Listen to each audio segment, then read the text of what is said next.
Carson for Talk Radio.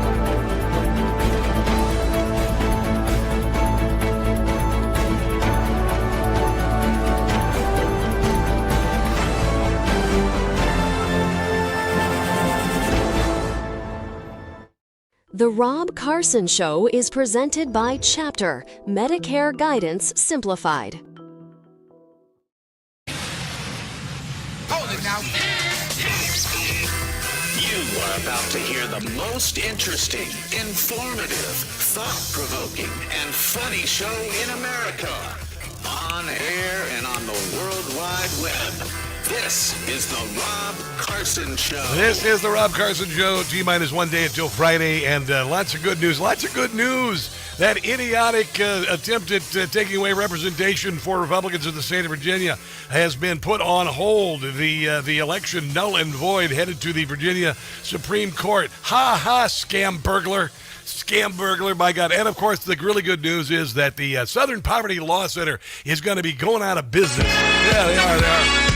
Going to be soon into oblivion, I hope. $700 million endowment. Bye-bye. Indicted. The SPLC, I'm excited. They will be history, their leaders. In prison will be from their evil. We will be free. Demise of the SPLC, a bunch of lies. Scumbags. From the SPLC, they were funding Nazis and KKK. They'll be closing down any day. Need some office furniture? I do. This marks the end of the SPLC. We're not a friend of the SPLC. They are cleaning house. They are cutting staff. When I heard the news, I had a good laugh. SPLC. There you go, kids. If you guys looking for a nice office credenza, or maybe some chairs for your office or whatever, or some gasoline-soaked crucifixes. I think they got a few of those. They were sharing those with the KKK.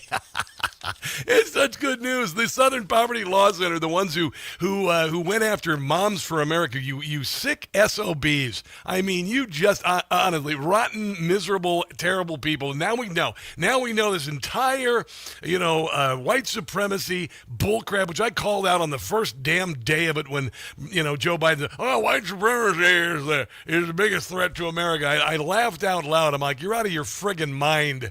You're out of your mind. White supremacy hasn't been a big deal since the days of the KKK, created by Democrats and, of course, Jim Crow. They were completely down with it. So it is a glorious day. I've been on cloud 9 with maybe even cloud 10 or 11. I think we took it to 11. We're going to take it to 11. But the Southern Poverty Law Center, the Southern Pathetic Loser Center. Hey, look what I just came up with. The Southern Pathetic Loser Center. I know. That's what I would say if I was in a playground when I was 6th grade. But it works now.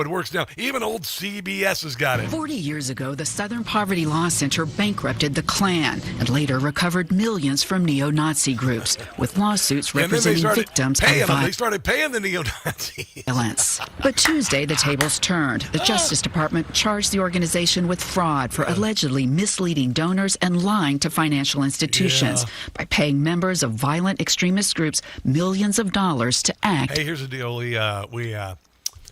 America's not really racist, so what we need to do is we need to foment racism. Kind of like we're going to use the template of Jussie Smollett, except for on a grand scale. Can we do that? Can we make it really big? We're going to pay some people. We're going to pay you guys to create a racial incident. Then we're going to raise lots and lots of money. Are you down? Okay, cool. As informants. The SPLC was not dismantling these groups. It was instead manufacturing the extremism it purports to oppose by paying sources to stoke racial hatred. Including, the indictment alleges, a leader of the 2017 Unite the Right rally in did you ever notice that there was only one Unite the Right rally? There was only one. They didn't go on and on and on. There was just one, and they paid a guy to set it up. Charlottesville, Virginia, who, quote, attended the event at the direction of I guess it didn't do a very good job of uniting the right. SPLC, made racist postings under the supervision of the SPLC, and helped That is not racist enough there, Billy Bob. Can you make it even more racist? coordinate transportation to the event for several You guys need some transport. You can't get enough people in the back of your pickup truck to come down and go to Charlottesville. attendees. But Law Center interim president Brian Fair said the group had long used informants and called the indictment a political attack by the Trump administration. No, not at all, not at all. You guys have been doing political attacks for a very long time, very long time, and hell is finally coming for you. Mike Davis, Article 3 Project, awesome guy. He says that the SPLC is not going to survive, and it shouldn't because, honestly. Yeah, the Southern Poverty Law Center told its donors that it was fighting the Klan when in fact the SPLC was funding the Klan. That is clear fraud. They got charged with wire fraud, bank fraud, conspiracy. Yeah. If these allegations are true, the SPLC is not going to survive this. No, they are not going to, and they shouldn't, because honestly, and it's been a laughing stock ever since. But people like Jake Tapper completely covered it up for years, like it was no big deal. It was very obvious when you target Moms for Liberty. My God, are you friggin' kidding me? I found something this morning. I want you to listen to this. John Stossel is not a conservative in any way, shape, or form. He's more of a libertarian, liberal-minded, socially, whatever. Anyway, John Stossel. I love me some John Stossel. I think John Stossel kicks some butt. Back in 2018, John Stossel did this report on the Southern Poverty Law Center, and he got it. This is 8 years ago.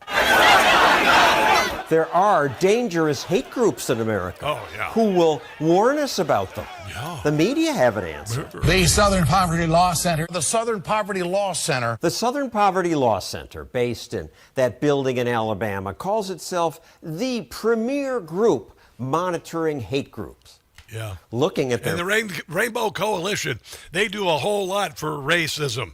They just buy Al Sharpton a lot of really, really expensive suits, and he shows up at funerals and kind of acts like, he's going to make some changes happen and never does. Map of such groups, you'd think America was consumed by hate.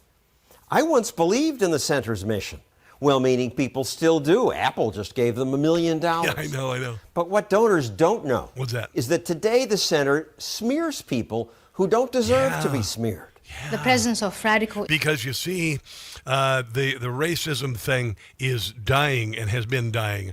My generation, Gen X, was the first generation to not give a flying crap about race. We intermarry with different races. We adopt children of different races. We fight and die with our brothers in arms, no matter what color they are. But you see, Al Sharpton and the SPLC and all these idiots need to create racism so they can stay in business. This is why they spend billions of dollars on homeless in California and have more homeless people, because they want more homeless people on the ground so they can get more money, you see. Islam. This woman grew up in Somalia, suffered female genital mutilation. Yeah. So now she speaks out against radical Islam.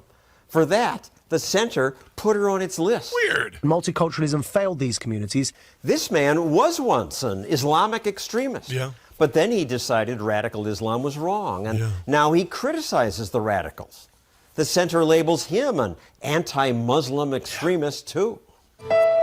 Join the fight against hate and bigotry. Visit SPLCenter.org. I do think that we have a problem with hate in this country. No, we don't. You're full of crap. We put about 10 of these major hate groups out of business. The worst thing about this is that Democrats always think the worst of you and project their hate on you.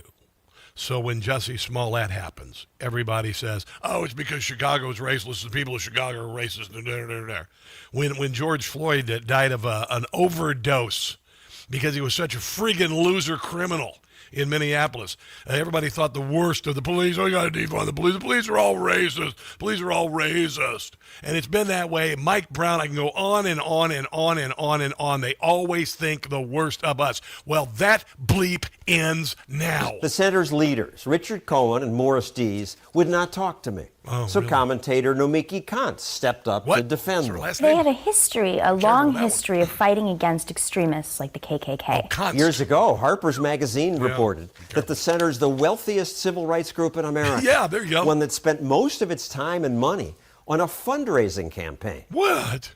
Now, Morris... and paying off the KKK members, John. Come on, man. Dees did once promise to stop fundraising once his endowment hit $55 million. But now what? But when he reached $55 million, he changed that to $100 million. Yeah, and then they changed that when they came up with the Charlottesville hoax, and it went up to like $700 million. That would allow them to cease costly fundraising. Yeah.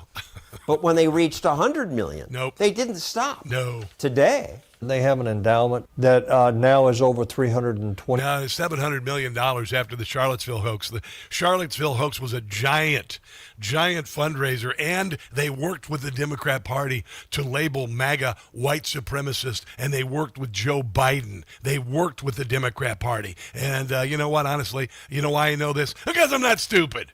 Because the Democrat Party parroted those talking points forever. For instance, here's Kamala Harris debating with Donald Trump. Let's remember Charlottesville. Yeah. Where there was a mob of people carrying tiki torches. This is the woman who changes her dialect according to the audience, and generally when she's in front of a black audience, she gets all sorts of girlfriend. That's pretty racist. Torches. Spewing Did they ever go after the guy with the torches? No, because they were paying them. Semitic hate. And what did the president then at the time say? There were fine people on each side. Yeah, they used it as a talking point. Well, I wonder if tiki torches are racist. I guess then Gilligan's Island is totally racist because they had those outside of their huts, man. They did. They were trying to raise oranges because they were all getting scurvy, and then the torches went out, and they were hoping the orange trees would grow, and they didn't grow. And then at the end of the episode, they were all freaking out, and they said, "We need to get some citrus fruit because we'll get scurvy." And Gilligan goes, "Oh, you mean oranges and lemons and limes? We got them right over here." And everybody's like, "Gilligan," and that's the end of it. It's just like that. Tiki torches. Tiki torches are racist. My deck is racist. And it's filled with citronella to keep the mosquitoes away, which clearly also keeps black people away because it's racist. It's so stupid. I love this. Oh, my God, I'm in such a glorious mood today because of the Virginia, attempt to steal the vote and all that, and Abigail Scam-Burglar. And then this. It's just too good. And it's only going to get better. Here's the number, 800-922. 6680. This is the Thursday edition of the Rob Carson Show. Remember that?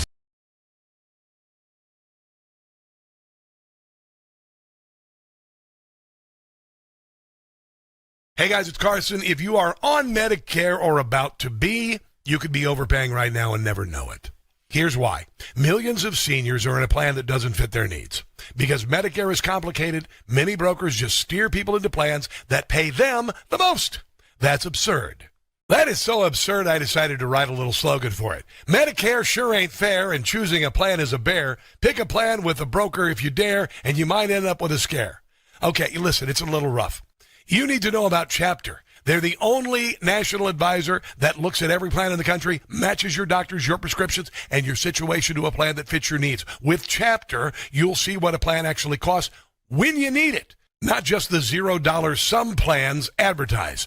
Your doctors are covered and your prescriptions are too. You'll have confidence you have the coverage you need. A call with Chapter is free, takes about 20 minutes. If you're turning 65 or already on Medicare, call 27-MEDICARE. Again, that's 27-MEDICARE. Call 27-MEDICARE today.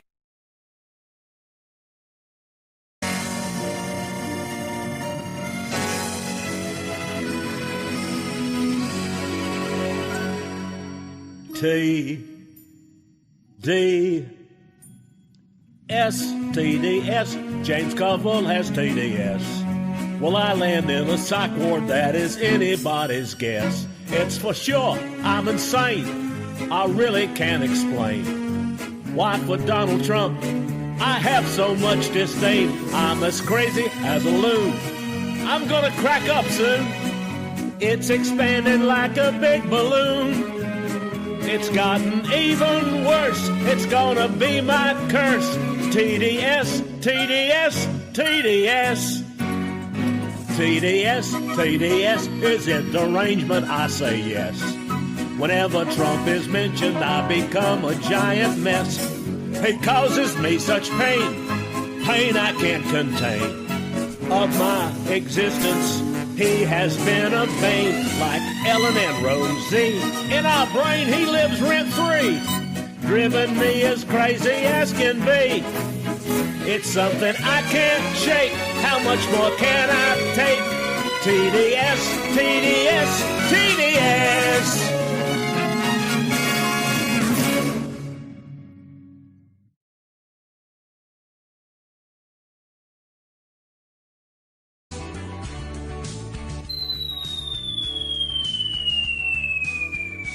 Might be headed to paradise.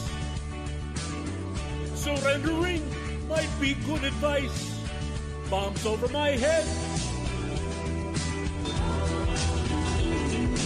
Headed our way. Leadership has been taken down. Maybe we should get out of town. Bombs over my head.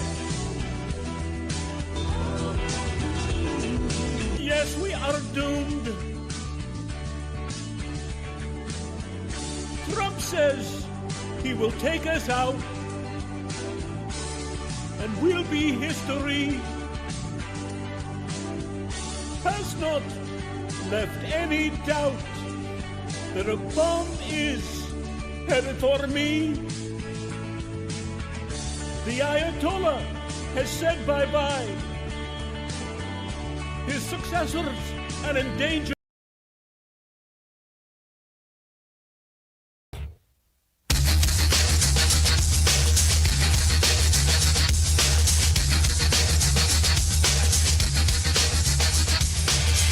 The Rob Carson Show podcast is everywhere.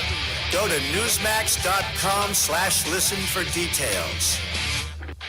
According to the Southern Poverty Law Center, this is the Unite the Right rally poster that was sent around online for the rally. It says, "Join or die." According to the Southern Poverty Law Center, as of February, around 700 Confederate memorials are still standing. The Southern Poverty Law Center has been a vigilant voice in civil society against radical white nationalist violence. Oh, for decades, the SPLC spoke, and its pronouncements were treated as gospel. And in 2022, the parental rights group Moms for Liberty, for example, was featured in the SPLC's 2022 Year in Hate and Extremism report. Moms for freaking Liberty. They called them a hate group. And yet, nobody said, "You've got to be kidding me." Nobody in the media said, "You've got to be kidding me." You know what they did instead? They terrorized the Moms for Liberty. Ditto for Charlie Kirk's Turning Point USA, the year before he was assassinated. Yeah. So what's the charge here? Well, the SPLC said TPUSA wants to establish a social order rooted in white supremacy. Oh, my God. Traditionally, Catholics were also on the SPLC blacklist, labeled not only racist, but anti-Semitic too. And the kicker is that its language later shows up in a leaked FBI memo targeting Catholics who favored the traditional Latin Mass. Yeah, there you go. And also, it ultimately... It looks like, and I believe this because, this is the kind of language that results in words being scribed on shell casings, like calling Donald Trump a fascist or calling Charlie Kirk a fascist, and then the guy who killed him scribed a fascist on the shell casing that murdered him. And then, of course, the language that drove people to do this. I told you about this. I told you the language of the left was driving the lunatic fringe into committing acts like this. This is why they use the language. No, I mean, we've known that there's a supply and demand. This is Andrew Colvett, who is now in charge of TPUSC, at least the podcast. Ban problem for racism and the KKK and all these things. The Democrats demand them, and there's just limited supply. So I guess they have to gin some up and manufacture some, Rob. And I want your audience to really internalize something. This is on Rob Schmidt tonight, last night. In May of 2025, the SPLC put Turning Point USA on its so-called hate map.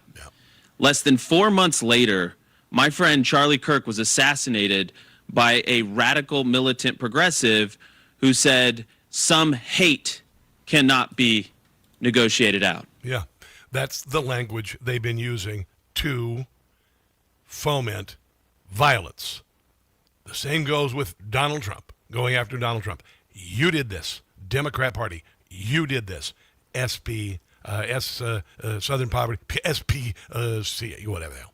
I keep thinking of the SPCA. I want to go adopt a puppy. But these guys I want to have put to sleep. I think that'd be a good idea. Let's put them to sleep. Here's Charlie Kirk talking about the targeting that the TPUSA, Charlie Kirk was a racist. Did you know that? That's what everybody said. Charlie Kirk is racist. If you ask anybody on campus, they'd say Charlie Kirk is a white supremacist and a racist. You know why they did that? Because the frickin' Southern Poverty Law Center kept spewing it. Understand that they're literally putting high school chapters of ours on a hate group next to the KKK and next to neo-Nazi groups. And I mean, we can laugh this off. There's an element to this. Remember that there was a shooter that went to the Family Research Council years ago, inspired by the SPLC list.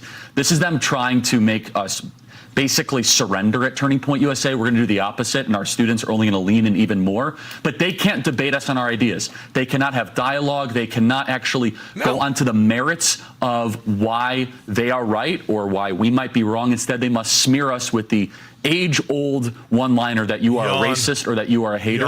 And they're finally realizing the power of Turning Point USA, which is why they put us on this list. Well, when you're effective. And this is why he had to be killed.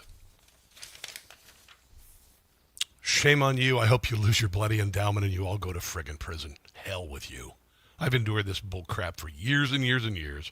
Everybody's a racist. Everybody's a racist. 30 years ago, I predicted eventually this cry of racism, this cry of wolf is going to fade into oblivion. And these, I gotta be careful. I could get in trouble.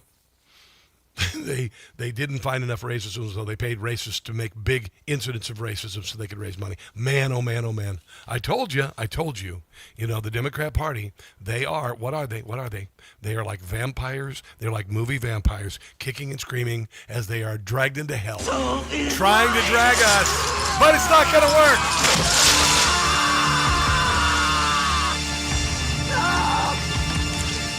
There's more racism! White supremacy is rising! Monks for liberty is racist!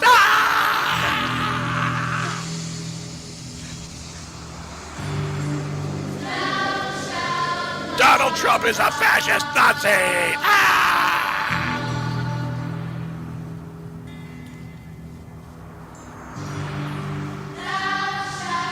ISIS Gestapo! Shut up. Yeah, you guys are on the wrong side of history, man. I'll tell you what. So on the wrong side of history, Charlie Kirk wrote just a couple months before he died, SPLC has added Turning Point to their ridiculous hate group list right behind the KKK and neo-Nazis, who they paid, by the way, cheap smear from a washed-up organization that's been fleecing scared grandmas for decades. That's how they rake in $100 million a year peddling their hate map nonsense, sitting pretty in their Montgomery poverty palace while crying about hate to line their pockets. Even former staffers called their racket a con, their game, scare financial institutions into debanking us, pressuring schools to cancel us and demonize us. Some fanatic lunatic feels justified targeting us. They love nothing more than to see TPUSA in its crosshairs. And somebody put Charlie in their crosshairs and blew his throat out. Oh, I tell you. I told you this. This is why they use those words. This is why. I don't know. Let's see. Let's call ICE Gestapo, Nazis. Then some bat guano crazy cat lady tries to run one of them over, and the ICE officer shoots her to stop from getting run over. And then another white guy who kicks out the rear view, tail light of an ICE vehicle, and then attacks ICE officers with a gun in his waistband, and then gets killed. Really? That's exactly what they want. You know why? Because the left and organizations like the Southern Poverty Law Center view casualties as ammunition. 100% of the time, I'm right once again. But the great thing is they're all descending, doing a death spiral into hell. Yay. Let's take a break and come back from Canada. The host of the Charbon Report, Michael Charbon, joins us next. Don't go anywhere.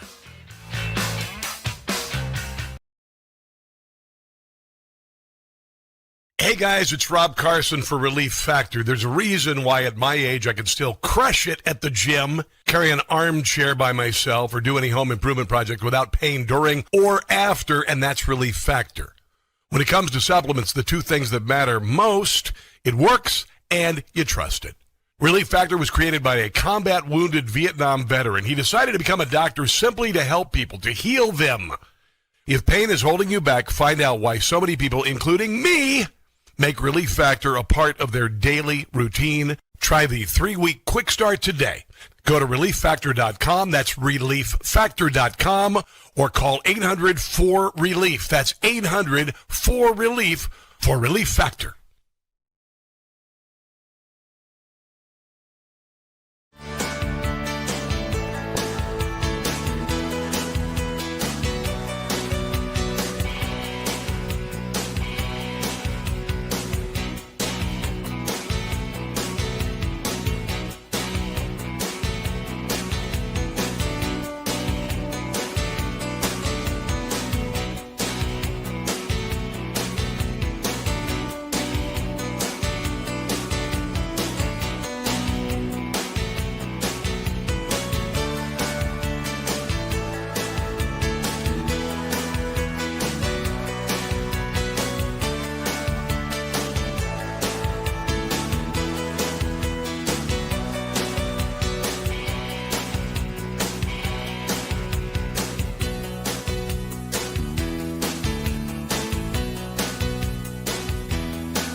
Hey guys, it's Carson. I just got a ghost bed.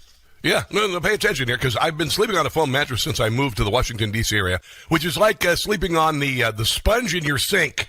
GhostBed doesn't build mattresses like furniture. They build engineered sleep systems. Their beds are serious health equipment. Beds designed for relief and recovery, not looks, not fluff. Your body should be healing while you sleep, not fighting for comfort. I have been sleeping past 7 in the morning on my GhostBed. It's unbelievable. If you wake up stiff, you toss and turn, if you sleep hot, even reaching for a pain reliever before bed, hoping tonight will be different, that's not aging. It's your mattress talking.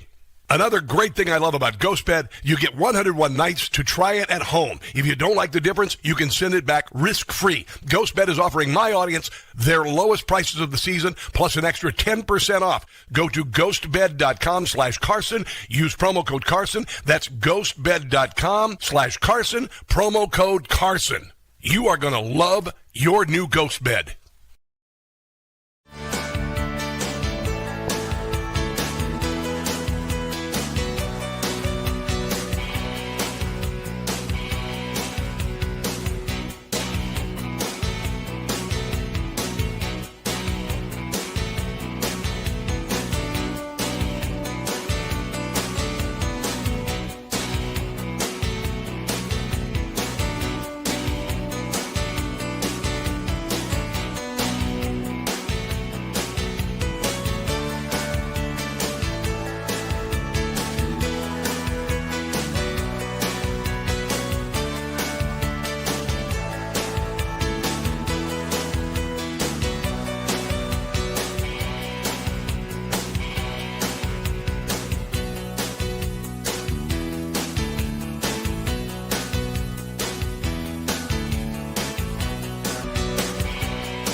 You know, I think the biggest complaint I have about this segment is I don't play the entire song. But you know what? We use it because we introduce Michael Charbon, ladies and gentlemen, the host of the Charbon Report, also a frequent person who appears on Newsmax. Michael Charbon. My God, you're wearing a tie today. Holy hell. This is the Rob Carson show. This is the real thing, dude. I mean, you're number 10 in America. I got to dress. Come on. We do have a little bit of an echo issue. Can we go ahead and fix that to whoever's working on this? We are. How's that? There we go. Not quite. Hold on. Michael, this is the second time we've streamed. Yeah. So we're kind of like Joe Biden in the middle of the night. We have some streaming issues. It starts, it stops, and we have an echo. Okay, are we there now? 1, 2, 3. You can hear me now. I'm not echoing. I can hear you. There you go. All right. Michael Charbon, and you're looking fabulous. Where the heck are you, man? I'm in Toronto, Canada. We've got spring coming on. I mean, there's all kinds of sproutingness happening. I love sprouting. Oh, you mean flowers. Okay. Yeah. You always go to the dark side, Carson. I'm telling you. I really want to know. People want to know, how did you sleep last night, Michael? Brian, try that. Michael, we're not hearing you. Go ahead and test again. Probably should have tested. 1, 2, 3. How about now, Brian? Check him now. Yeah, because I can't hear talking, from people in my ear when I'm trying to do an interview. So there you go. Sorry. Brian is a nice guy. I like Brian. It's not Brian's problem. Anyway, Michael Charbon. I'm not sure what anybody's heard because of, the lack of planning before the bit, but welcome to the show. It's great to have you on. You say you're in Toronto. Lovely, lovely, lovely. So you told me that in Toronto, they've got this big 25-foot tall by 20 ice block monolith. A little late for that, isn't it? No, it's not. It actually, they thought it was an ode to Swalwell's wife. But we found out afterward it was actually Drake who did this. It was 25 feet high. It's about 20 foot by 15 feet wide. It's a monolith of blocks. 100 people took like 10 hours to build this thing. And it's all about his new album, Drake's new album called Iceman. And so some guy went on top of this big block of ice with a pitchfork, and he starts hitting it. And we found out that Drake's album is going to drop May 15th. But interestingly enough, Rob, about 2 weeks ago, people are outside. It's about 10 o'clock at night, and a 400-foot ball of flame goes in the air. Everybody thinks it was an electrical station that went off. It was Drake filming his video. Didn't tell anybody. Okay, so Drake does a giant ice cube. Okay, yeah. Which would be used as like the album cover if Hillary Clinton ever did an album, and then Drake does a giant flame, which would be Pete Buttigieg's album, I think. Wow, I love how you dragged that in, Rob. You're so skilled. I got to dig for these punchlines. We've got the Iranian conflict. Donald Trump is once again threatening to bomb the snot out of them because they're messing around with the Straits of Hormuz. And he's given them every opportunity in the world. He's given them every top opportunity in the world. But the one thing that I think we've noticed about this is that for the first time, I mean, it used to be that, Dick Durbin would say that we were losing the war in Iraq, while it was going on. Now, literally weeks in, you've got people like Chris Murphy overseas with Tim Walz saying that we're, tyranny and the conflict is this and that and this and that. And then Chris Murphy said awesome when it was shown online. Apparently, it was false report, by the way, that some Iranian ships got by the blockade. How do Canadians feel about these sort of borderline treasonous acts when your country is in a conflict? So consider that MSNBC or MSN Now and CNN are must-carries on Canadian television. They don't have a must-carry of Newsmax for perspective or Fox for perspective of a conservative point of view. So when Chris Murphy goes on and says these things on television, many people believe that it's the real thing. Thank goodness Connecticut's going to vote in 2026. But, he said that, maybe they didn't get my sarcasm on X. That's what Murphy said in an interview. You have to be careful of censorship. Look what's happening in the UK now, where they start to talk about radical Islam and they're being arrested. Yes. don't want to sit there and arrest someone like Murphy, but there should be something made where he's got to come on and apologize. Well, this isn't necessarily freedom of speech. This is the behavior of a person who is in the federal government, who is sworn to protect and defend the Constitution of the United States, and he's going overseas to badmouth the country and its leadership and then cheering on the enemy. That's borderline treasonous behavior, Michael Charbon. That is not protected by the First Amendment. Murphy actually said that Trump is a threat to democracy. Now, you have to understand the word democracy in Europe is completely different to what we have in North America. We have been spoiled here in North America because we understand what democracy is, or a form of democracy.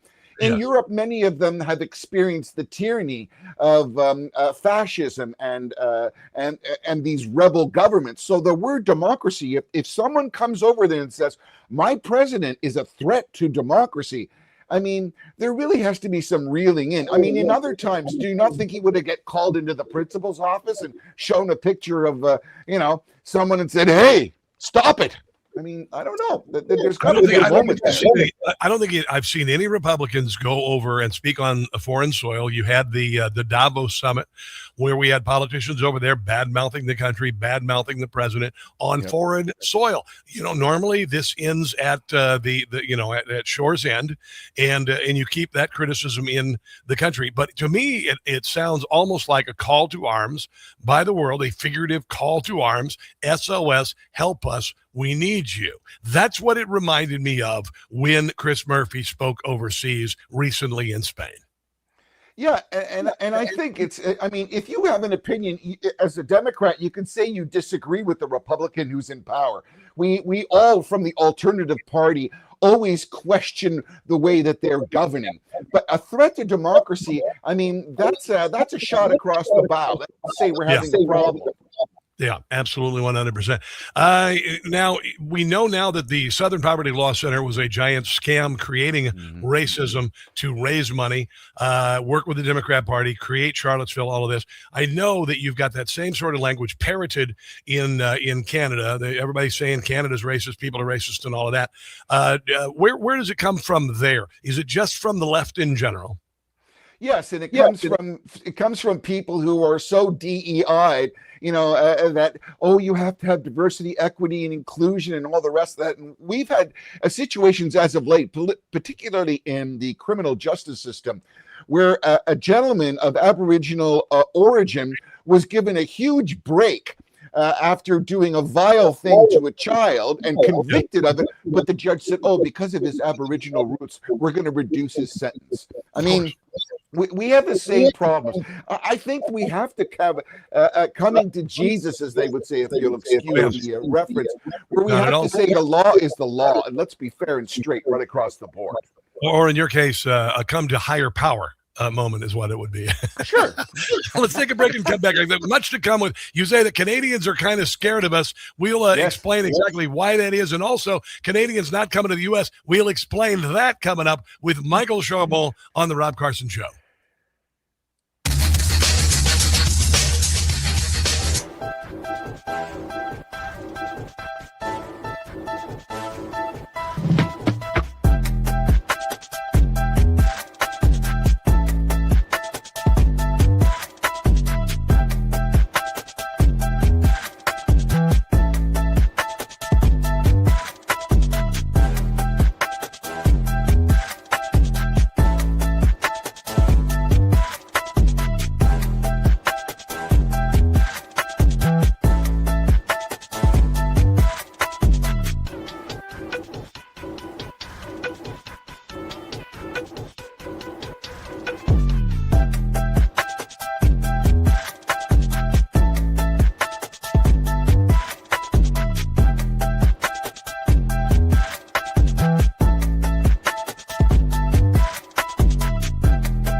FM in Harford County.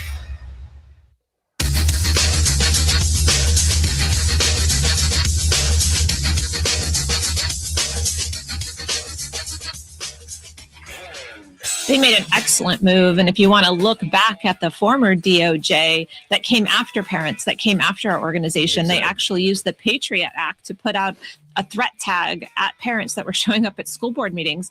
They directed the FBI, the former DOJ, they directed the FBI to call our moms after they spoke at school board meetings to investigate them and to interrogate them.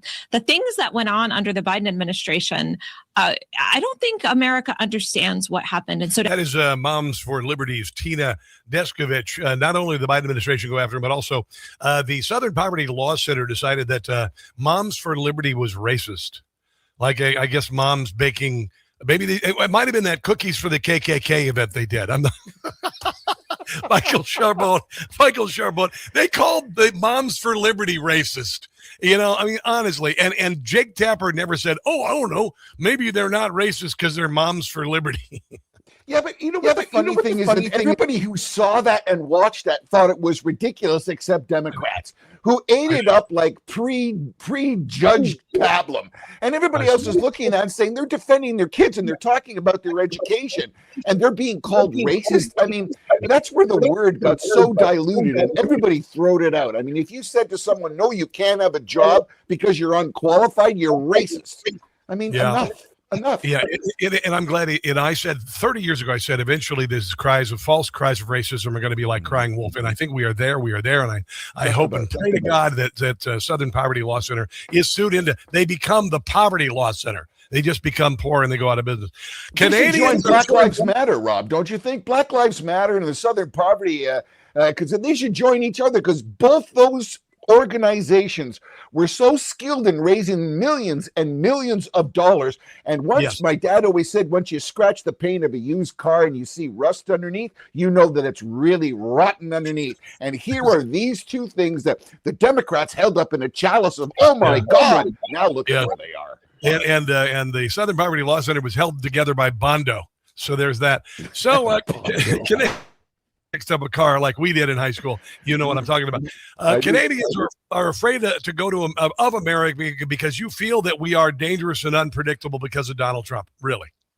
Well, I got to tell you, there are some Canadians, about 60 to 70% of Canadians who have been polled, fear America because they think it's unpredictable. I think what the problem is now, because of our renewed border entry and exit, everybody has to have their scan of their fingerprints and their picture, etc.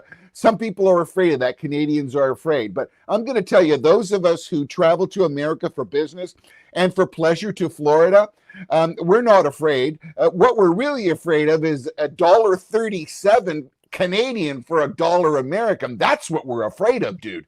That's what think of that. Almost 40%. That's a lot of money, Rob. Your currency is plumbing. Our currency isn't worth much. It's gone down 80% since like 1970. But you guys are $1.37 to $1 American. That is rough, man. Well, think of just average things. Just a dinner at Denny's is 37%. Call it 40% for just whatever. 40% more. And that isn't even before we tip. And I mean, Canadians are unfortunately bad tippers, I got to say. It's being raised in a canoe, as they say. We always don't want to tip. But the point is, you look at 40% increase. I mean, that's very much a hit right in the gut. It used to be we could go to America and we would go to the dollar store in America or Dollar Tree and go, oh my God, this stuff is so cheap. It's fantastic. Not anymore, guy. I mean, so wait a minute. You go to Dollar General up there and it's 37 cents cheaper. You would hang that brooch on me, wouldn't you? Holy smokes, it's Dollar General's $1.37 down there. Yeah, how many things in a Dollar General are dollar anymore? They're all $2.50, $3. It's still cheaper though. But you ever been to Five Below? I mean, I'm not talking about the temperature in June in Canada. Five Below. You never heard of Five Below?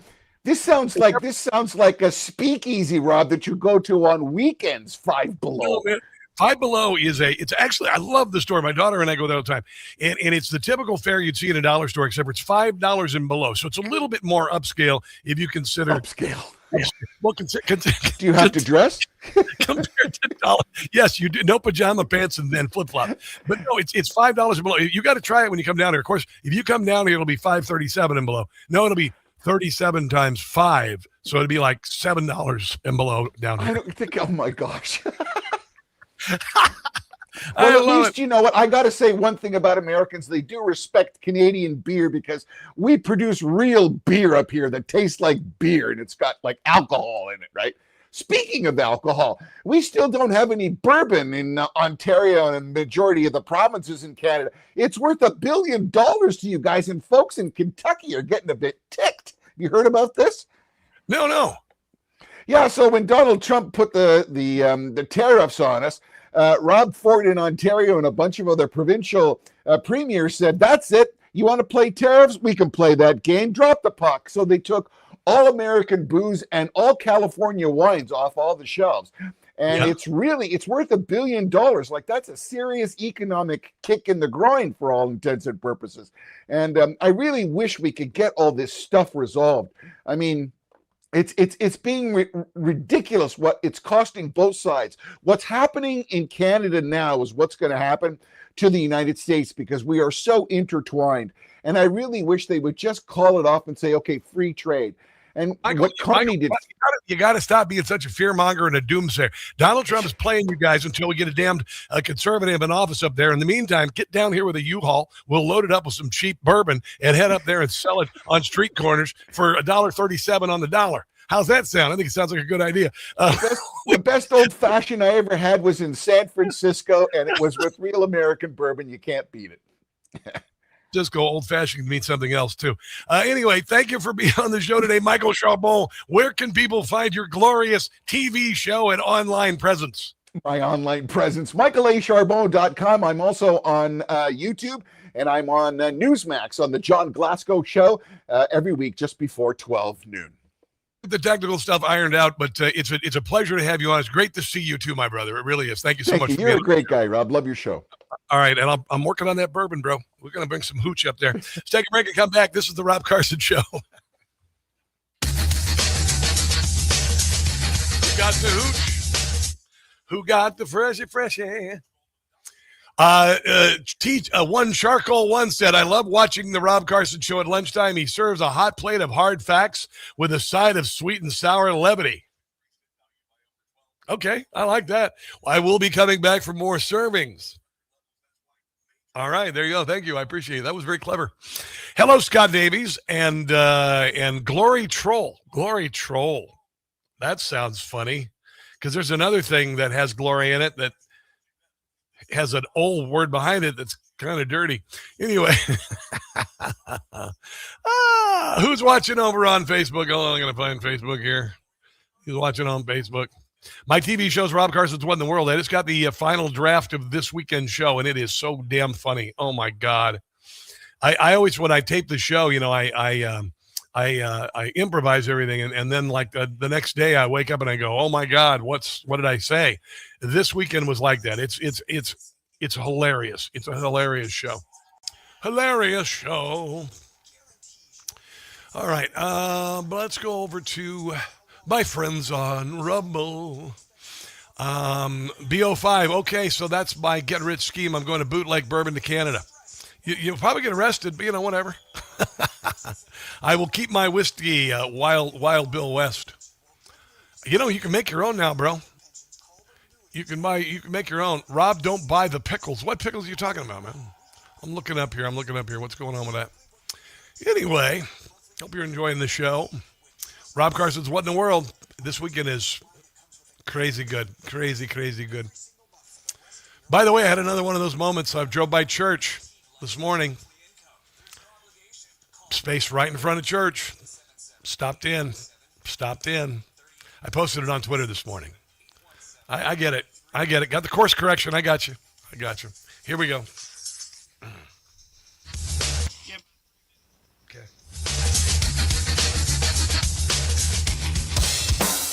It is the Rob Carson Show.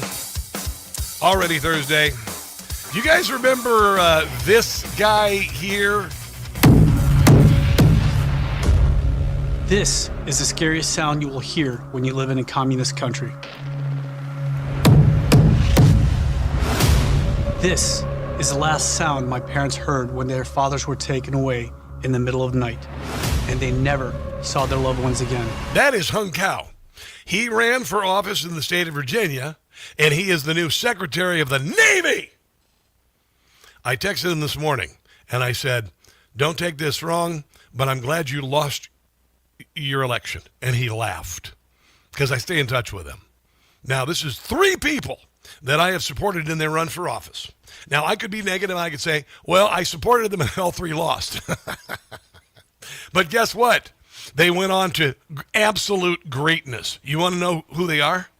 When I lived in Washington, D.C., when Dan Bongino was running for office, I was the first person to have him on the air.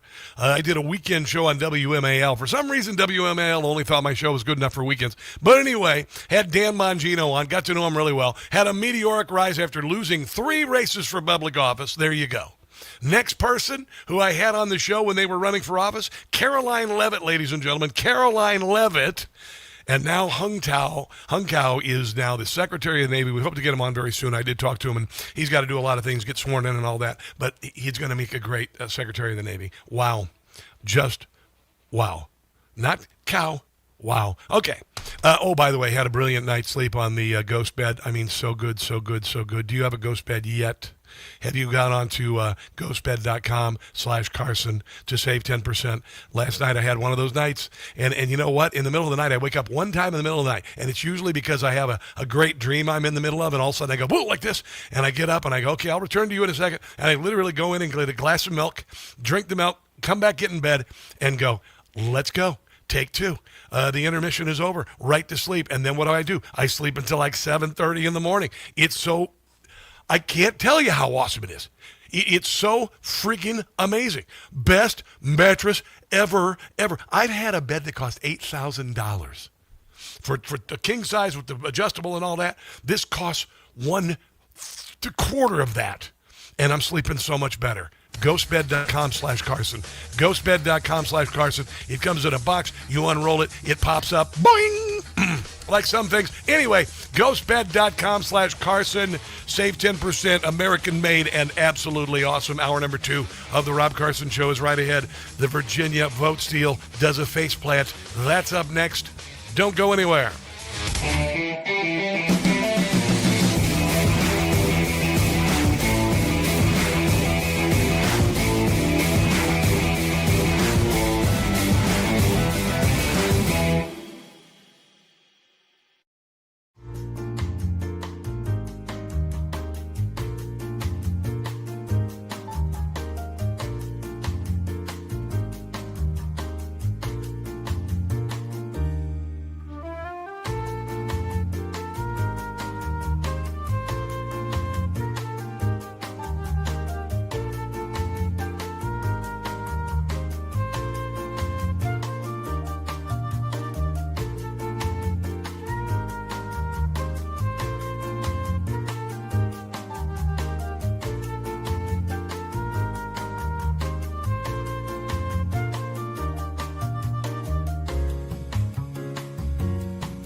about to hear the most interesting, informative, thought-provoking, and funny show in America. On air and on the World Wide Web. This is the Rob Carson Show. This is the Rob Carson Show, hour number 2 of the radio program and live stream, by the way. Streaming to a lot of people on all Newsmax social media. And then, of course, the podcast. We are the number 10. We broke the top 10 political commentary podcasts in America. This following Dan Bongino and Ben Shapiro and Megyn Kelly, who all been doing this a lot longer than I have. And we are number 10, baby. We got to number 10, number 42 on news, which is crazy. No, it's not crazy, because actually I do report news. I'm not a news reporter, but I report news, and I report it, fairly. I don't lie about stuff, so there's that. So very pleased. And then overall, of all the podcasts, millions of podcasts, number 250. Number 250. And I know, you're thinking, 250. What? It's out of millions. It's out of millions. All of the podcasts out there. My podcast. I know. I couldn't believe it. My mother's watching down from heaven. She's like, my goodness. So thank you for enjoying the show and the podcast and the live stream and all that. And I see you guys every day. I work the camera like you wouldn't believe. So all of my friends who watch in the communities on our social media, each one individually different. And they're their own community, by the way. Also, my TV show is called Rob Carson's What in the World. It's this weekend. I just saw the finished show for this weekend, which is going to air Saturday at 3 p.m. on Newsmax, and then Sunday night at 8:30 following Dr. Michael Savage. Newsmax only comedy show. This weekend show is, for lack of a better expression, off the hook. Just boom. I don't know. I improvise a good share of it when I play my own video clips. And I got a hamster on cocaine between my ears. And so the next day I watch it back and I go, whoa, I didn't even remember doing that. It's like that. But it's always funny. So if you want to get a Newsmax Plus membership, you can download the Newsmax app or go to newsmaxtv.com for details on where to watch, when to watch, and all that stuff. So here's what's going on with this proposed amendment yesterday, this amendment to the state of Virginia taking away a fair and reasonable electoral map to one unfair, where it used to be 6 to 5 Republicans or Democrats were represented in Washington, D.C., as opposed to Republicans, and it was going to make it 10 to 1. So we'd have 10 representatives in Congress representing Democrats and 1 Republican, meaning most of the state would have been completely alienated, disenfranchised, which you don't want to do in Virginia because we started the Revolutionary War over it. So not a real brilliant move on the part of Democrats. That said, well, yesterday, the Hakeem Jeffries, F around and find out. That's our phrase, fool.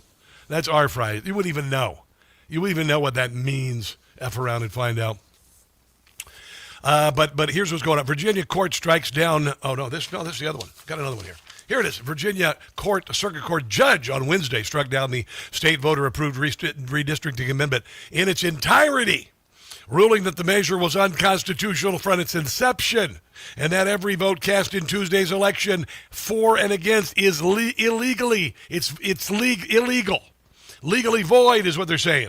Judge Jack Hurley, Republican nominee, appointee, entered the sweeping final judgment on April 22nd, granting relief to the plaintiffs on all counts. He declared the proposed constitutional amendment void ab initio, Latin for void from the start, and permanently enjoined state officials from certifying the election results or taking any steps to implement new congressional district maps. So even the fraudulent Democrat votes, the ones that came in there at the very end, yeah, I said it, those are not being counted. Even all those mail-in votes from dead people, from Democrats, are void. Oh, the cemeteries in the city are going crazy. They're going crazy. Oh, you can even hear the rumbling. It's kind of muffled. People hitting on the lids of their caskets. How dare you steal our votes? We're Democrats in good standing.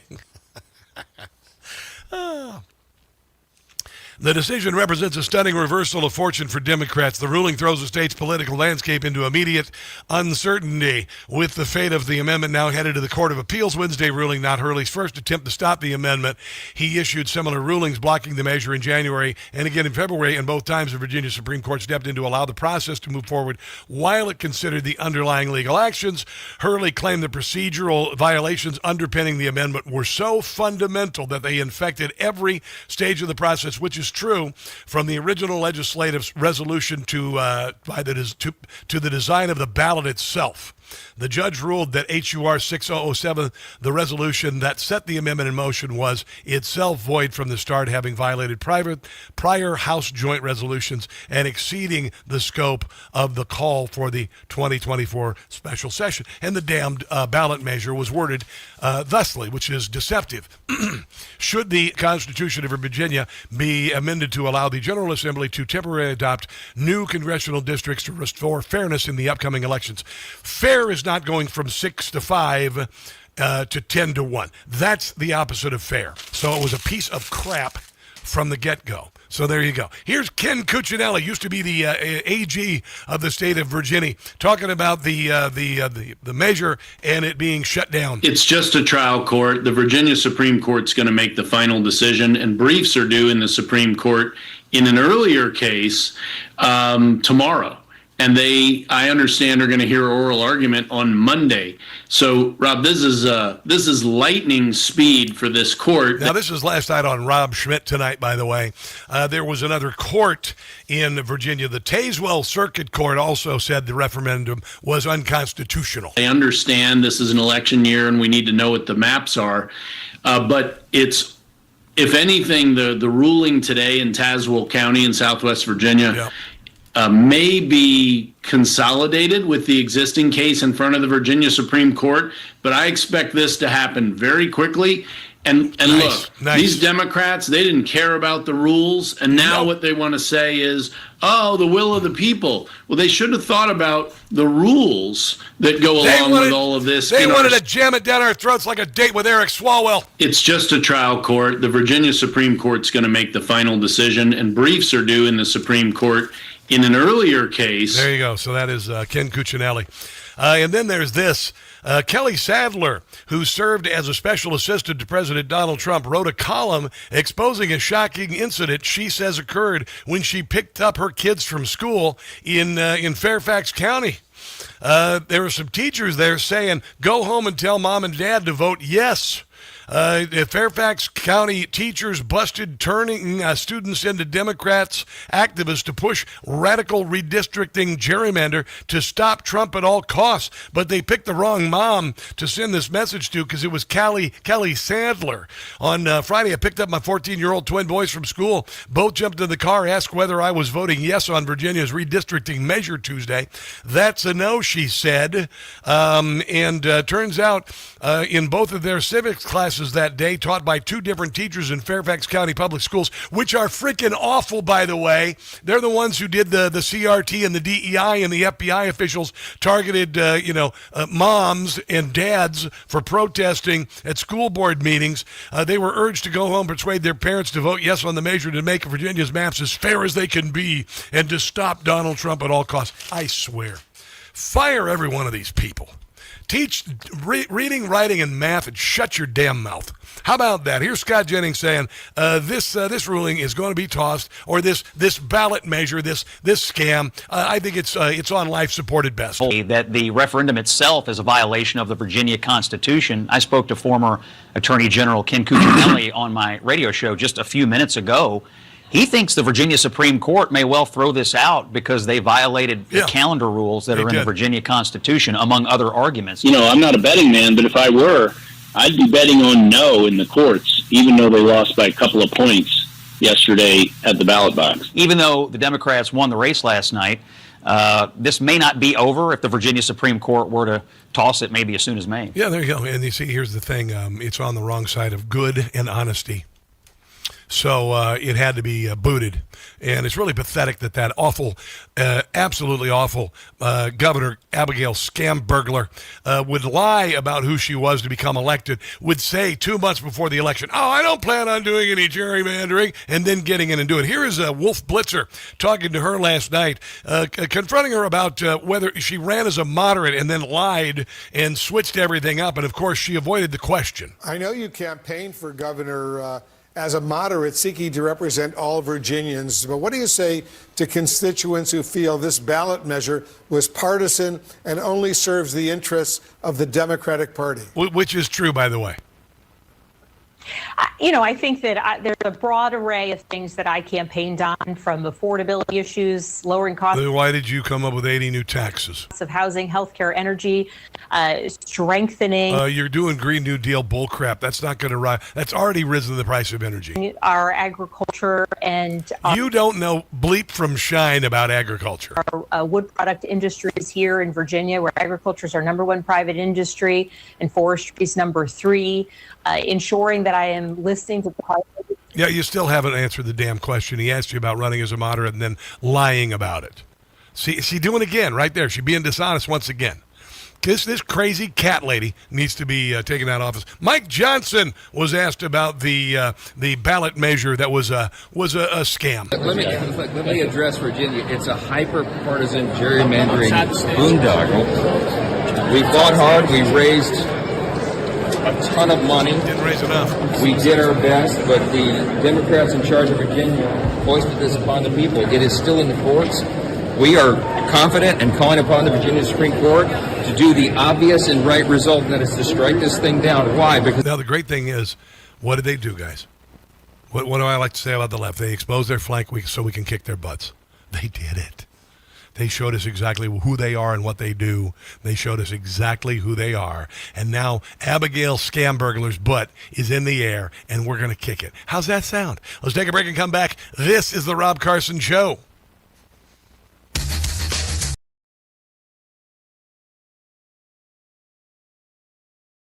Hey guys, it's Carson. If you are on Medicare or about to be, you could be overpaying right now and never know it. Here's why. Millions of seniors are in a plan that doesn't fit their needs. Because Medicare is complicated, many brokers just steer people into plans that pay them the most. That's absurd. That is so absurd, I decided to write a little slogan for it. Medicare sure ain't fair, and choosing a plan is a bear. Pick a plan with a broker if you dare, and you might end up with a scare. Okay, listen, it's a little rough. You need to know about Chapter. They're the only national advisor that looks at every plan in the country, matches your doctors, your prescriptions, and your situation to a plan that fits your needs. With Chapter, you'll see what a plan actually costs when you need it, not just the $0 some plans advertise. Your doctors are covered and your prescriptions are too. You'll have confidence you have the coverage you need. A call with Chapter is free, takes about 20 minutes. If you're turning 65 or are already on Medicare, call 27 Medicare. Again, that's 27 MEDICARE. Call 27 Medicare today.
Fasten your seatbelt, deep state. It's gonna be a bumpy ride. It's the Rob Carson Show. This one is blatantly unconstitutional. Overall, they did not put the matter on the ballot fast enough. They did not allow for a text to be out 90 days before. There's additional issues here set forth by the county judge, multiple legal violations. There's supposed to be 2 legislative sessions. And even the wording of it to say that this is to restore fairness when you're disenfranchising all these Republicans, that's of course baloney. So I think it's going to get thrown out. But the left. Yeah, sucks to be you, doesn't it, Democrats? You did your little power grab over here in the state of Virginia, and Abigail Scam-Burglar, you're already immensely unpopular. And this little gotcha, this little attempt at taxation without representation ain't going to fly. But you know what? You just put a major, you're on the list. You are on the list now. We know exactly who you are, what you're all about. We know what this party is all about. You exposed your flank, and now we're going to kick your butt. How's that sounding? Sounds pretty good. The Democrats here in Northern Virginia and elsewhere in the D.C. area and around the country did these No Kings protests because Donald Trump is a king. He's a king. Really, what is basically assuming all representation for one party in your state? Oh my gosh, besties. No kings for Trump, but we redraw Virginia's map so our party rules like kings forever. 45% Republicans get 1 seat. That's how we fight fascism. Period. We scream no kings at Trump, but redraw Virginia until Democrats are the kings. Yeah. 45% Republican, 1 lonely rep. We don't care what voters want, our monarchy win. That's Hi, right. bestie, no kings for Trump, but we want kings for us. We twisted Virginia's map, ignored voters, and gave 45% Republicans just 1 rep. One party Democratic rule, duh. Sorry, not sorry, no kings only for Trump. We redraw Virginia so our party becomes kings. 45% Republicans crammed into 1 seat. Our fascism guarantees permanent power, honey. We yell no kings at Trump, but redraw Virginia for Democratic kings forever. Yeah. Voters be damned. 45% Republicans get 1 rep. Our special fascism just hits different, bestie. Slay, no kings for Trump, but kings for our party.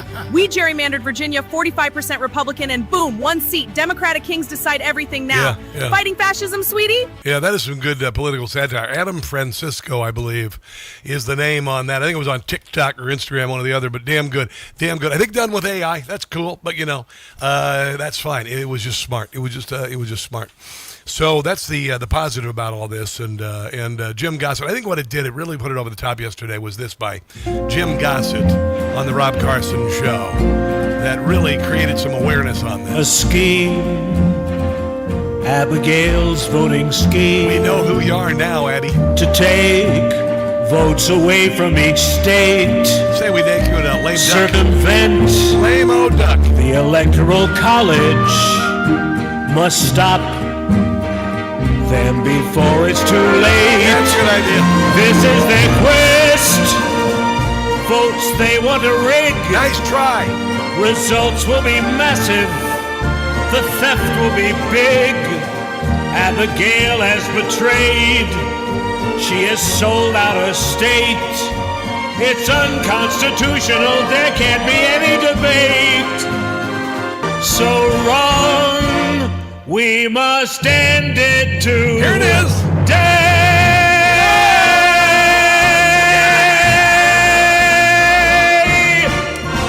Sucks to be you, Abigail Scam-Burglar. And the Southern Property Law Center.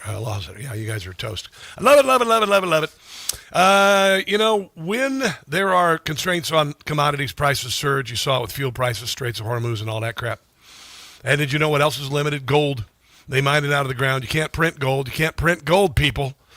So central banks are buying it up, and they are, diversifying with gold. You should too. We're still doing the Birch Gold Learn to Earn event. That's coming up at the end of the month. It's ending at the end of the month. It's already the 23rd, so it's ending the 30th. If you want to sign up for that, text Rob to 989898. You've been thinking about for years. You had thought about making some of your savings into gold. Honestly, why do you have savings? Why do you just have savings? It doesn't pay anything. It just sits there. Birch Gold trying to help you. Now through May 29th, Birch Gold giving you at least a first-time gold buyer rebate up to $10,000. First-time gold rebate up to $10,000.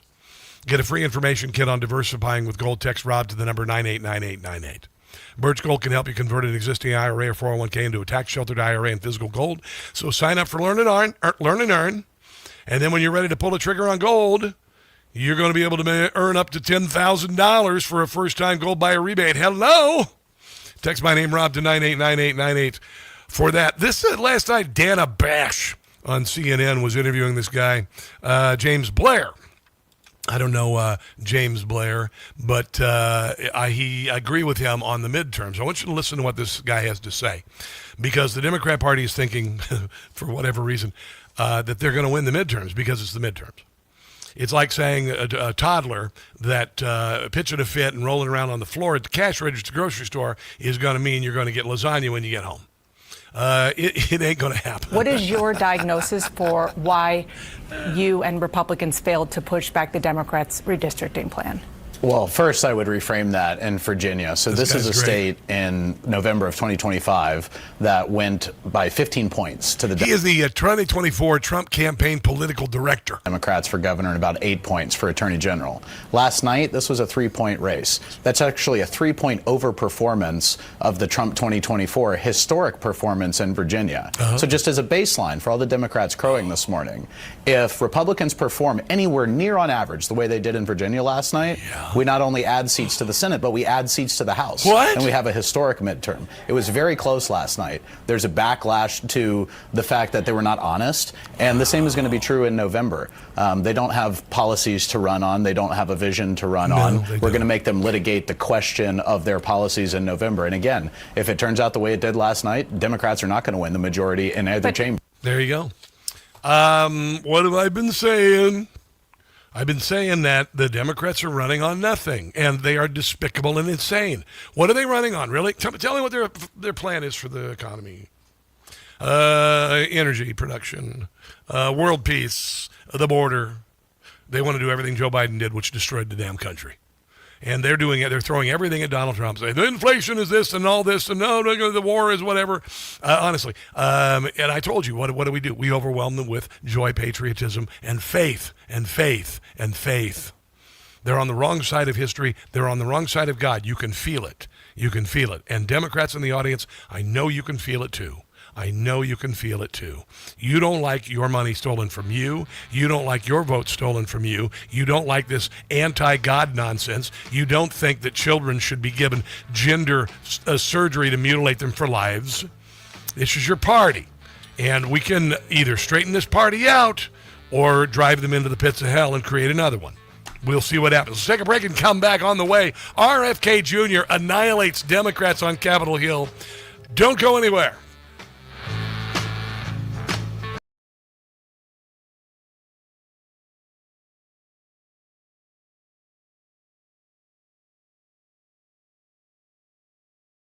Hey guys, it's Rob Carson for Relief Factor. There's a reason why at my age I can still crush it at the gym, carry an armchair by myself, or do any home improvement project without pain during or after, and that's Relief Factor. When it comes to supplements, the two things that matter most, it works and you trust it. Relief Factor was created by a combat wounded Vietnam veteran. He decided to become a doctor simply to help people, to heal them. If pain is holding you back, find out why so many people, including me, make Relief Factor a part of their daily routine. Try the 3-week quick start today. Go to relieffactor.com. That's relieffactor.com, or call 800-4RELIEF. That's 800-4RELIEF for Relief Factor.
Hey guys, it's Carson. I just got a ghost bed. Yeah, no, pay attention here, because I've been sleeping on a foam mattress since I moved to the Washington, D.C. area, which is like sleeping on the sponge in your sink. GhostBed doesn't build mattresses like furniture. They build engineered sleep systems. Their beds are serious health equipment. Beds designed for relief and recovery, not looks, not fluff. Your body should be healing while you sleep, not fighting for comfort. I have been sleeping past 7 in the morning on my GhostBed. It's unbelievable. If you wake up stiff, you toss and turn, if you sleep hot, even reaching for a pain reliever before bed, hoping tonight will be different, that's not aging. It's your mattress talking. Another great thing I love about GhostBed, you get 101 nights to try it at home. If you don't like the difference, you can send it back risk-free. GhostBed is offering my audience their lowest prices of the season, plus an extra 10% off. Go to ghostbed.com/Carson. Use promo code Carson. That's ghostbed.com/Carson, promo code Carson. You are going to love your new GhostBed.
Deported.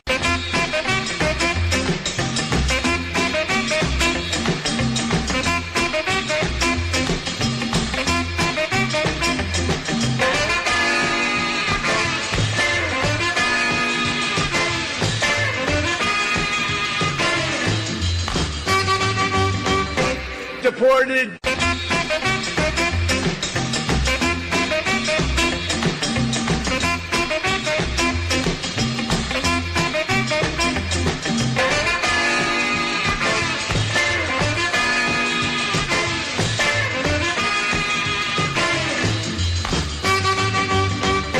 Deported.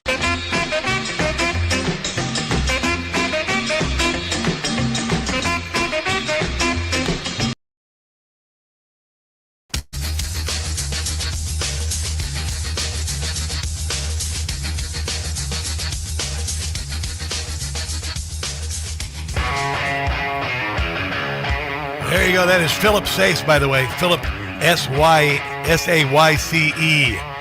Blues guitarist, phenomenal. The total package, man. If he comes to D.C., I'm going to go see him. Or anywhere near here. He's fantastic. I've been listening to some good music lately, man. Oh my God, some good music lately. I have been having some stuff popping up on the Everyone's a Winner by the band Gun. I know that sounds really weird. It's an old song. Remember, everyone's a winner, baby, that's so true. You know, but it's a rock version of it. It's by the group Gun. There you go. If you're into gun control, you probably won't like it. But anyway, it's really good. You ought to listen to it. I've been sharing it with everybody I know. You know, one of the favorite songs on this here radio program is this one right here. We love to win. Winning, so much winning. It's lots of winning. Lots of winning. It's oh so good. Yeah, you know, my dream of one day inner city kids being able to live a full life without being murdered may come true. Unfortunately, the Democrat Party is not helping that because they've been a part of it since the beginning of the Great Society.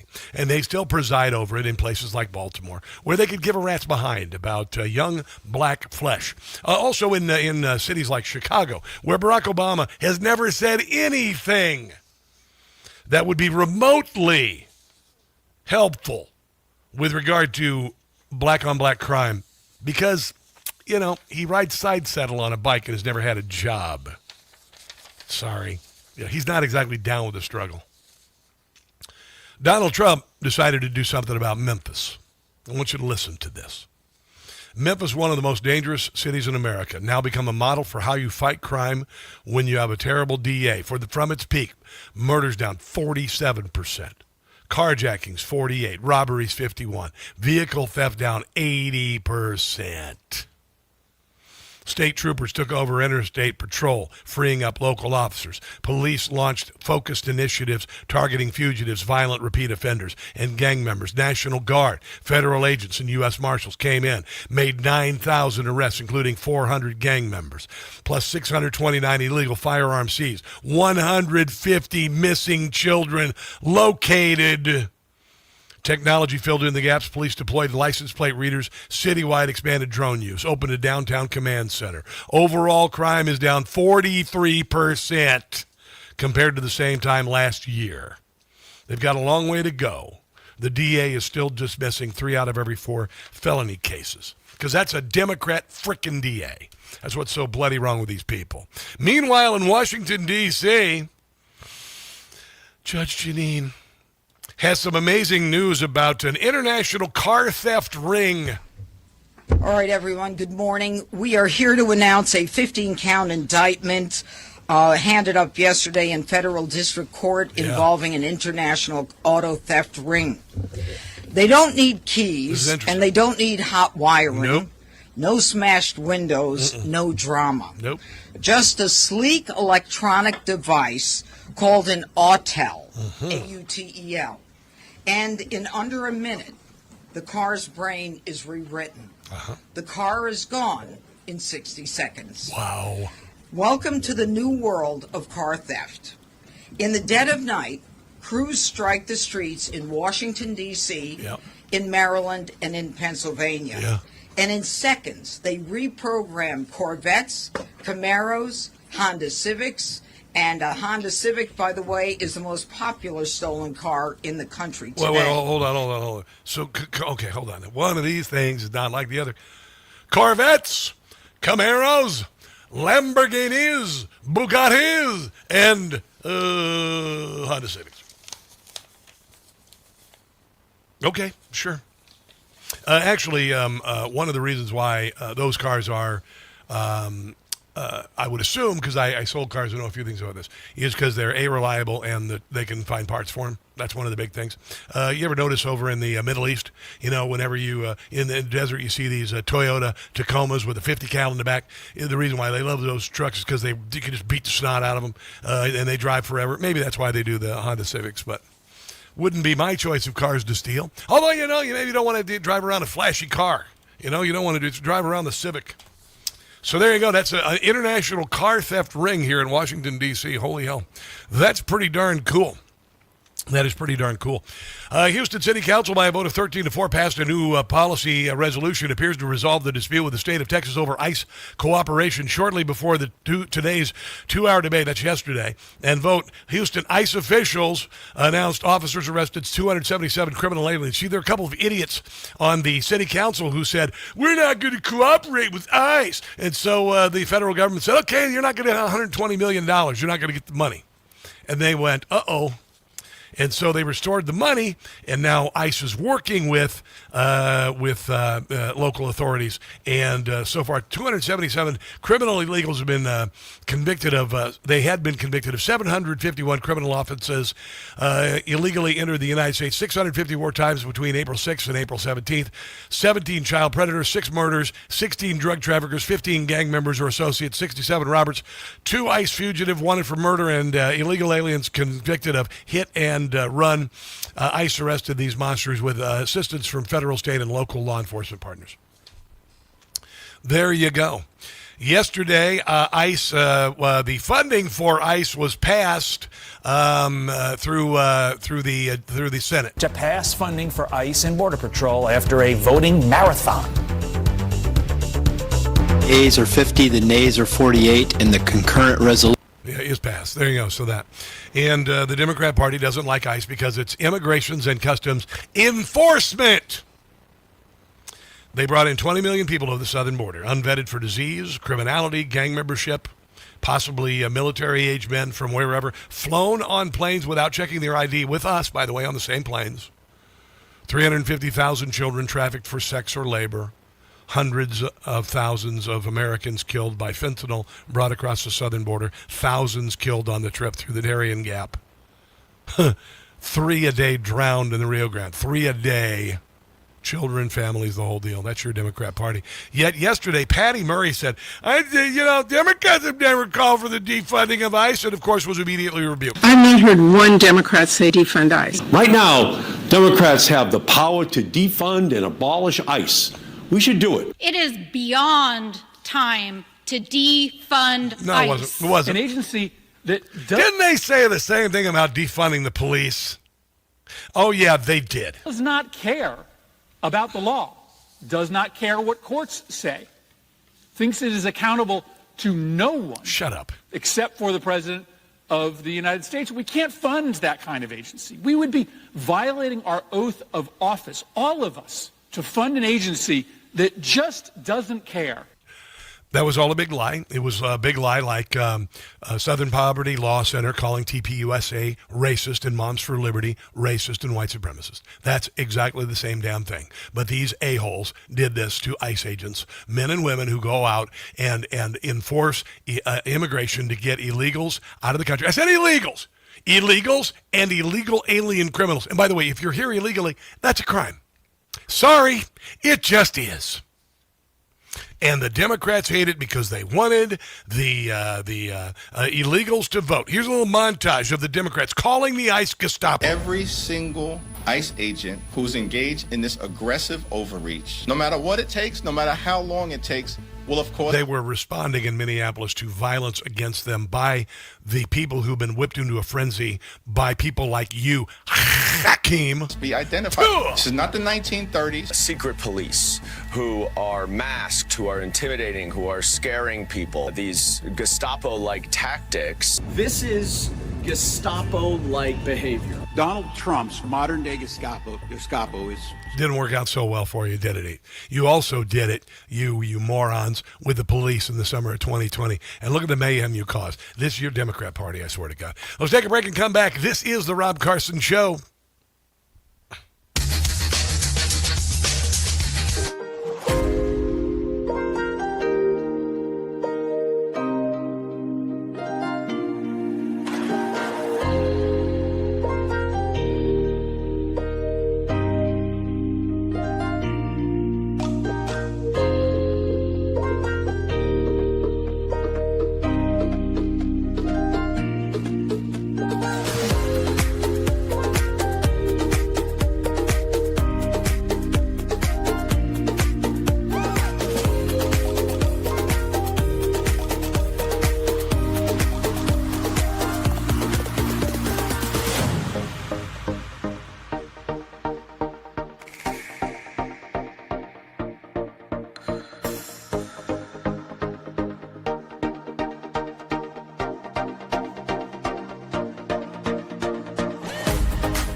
America will see even more clearly tonight where the Republicans are, not on the side of lowering costs, but on the side of masked agents occupying our streets. You're just full of crap. Where the heck are you? America is crying out for relief from high No, we're not actually. costs. Yeah, we had high costs when Joe Biden was president. And you're here adding $140 billion to an agency that nobody, to two groups, Border Patrol and ICE, that nobody respects in this country. Yeah, there you go, Border Patrol, and he threw in Border Patrol. I swear to God in heaven. The Democrat Party is, they've really screwed the pooch, man. I mean, this is him literally last night saying Border Patrol and ICE, they're groups that people don't trust, they don't support. Well, you're high. They love them. We love them. Markwayne Bullen, by the way, new secretary of the DHS, called out Chuck Schumer for his douchebaggery. Mr. Secretary, your response? Well, it makes my ears red. It takes a lot to get me upset. But Chuck Schumer, no one respects you. The definition of a lying scumbag politician, that is... And don't forget a gargoyle with osteoporosis. Is you. You would be the definition if you Googled you right now. I mean, why don't he just come out and be honest with American people? Yeah. He wants to have open borders. If you want to defund the Customs and Border Protection Agency, if you want to defund ICE, who is in there arresting the criminals that the laws were passed by you, you had time to change those during the Biden administration. You didn't, because you're for open borders and you're for the criminals running amok in our cities. And for you to say that is so disrespectful to the law enforcement that is out there protecting you, because he has a detail with him. How about he walks around these city streets without a detail? I wonder how safe he would feel. Yeah, 100%. What a joke. Hakeem Jeffries, this is just a couple weeks ago. He said that ICE agents were going to murder people in airports. I guess they think we have short-term memories, and I know most of us do. We kind of, the news cycle, they expect stuff to just dissipate. But just a few weeks ago, Hakeem Jeffries said this, which was so profoundly twisted, like saying TPUSA is white supremacist, or saying Moms for America are just like the KKK. This is your Democrat Party. Well, good morning. Great to be with you. There are three things that have been true since Donald Trump and Republicans came back into power last January. Life is more expensive. No, not really. Life is more chaotic. No, it's not. And life is more extreme. No, it's not. The last thing that the American people need are for untrained ICE agents to be deployed at airports all across the country, potentially to brutalize or in some instances kill them. We've already seen how ICE conducts itself. These are untrained individuals when it comes to doing... I mean, did he not think that we might, I don't know, think about this a week later or a month later and go, hey, nobody was murdered? Oh, my God, you people are so stupid. That's racist. No, it's not. It's just Democrats. They're idiots. I mean, what the hell? They're going to murder people in airports. They really thought you'd fall for that. They're going to murder people in airports. So stupid. So stupid. But this is your Democrat Party. I got to play this. Last night, Eric Trump was on with Higbee on Newsmax, talking about the Democrat Party and all the crap that they pulled. And never forget this. And what they did to the Trump family is ridiculous, and I'm not forgetting it. I may forget your name. Sorry, I sometimes do. But I'm not forgetting the abuses and usurpations that this Democrat Party has done to our country. I'm not going to. And I told you, I said, we have soldiered through so much. We have so many battle scars the last decade.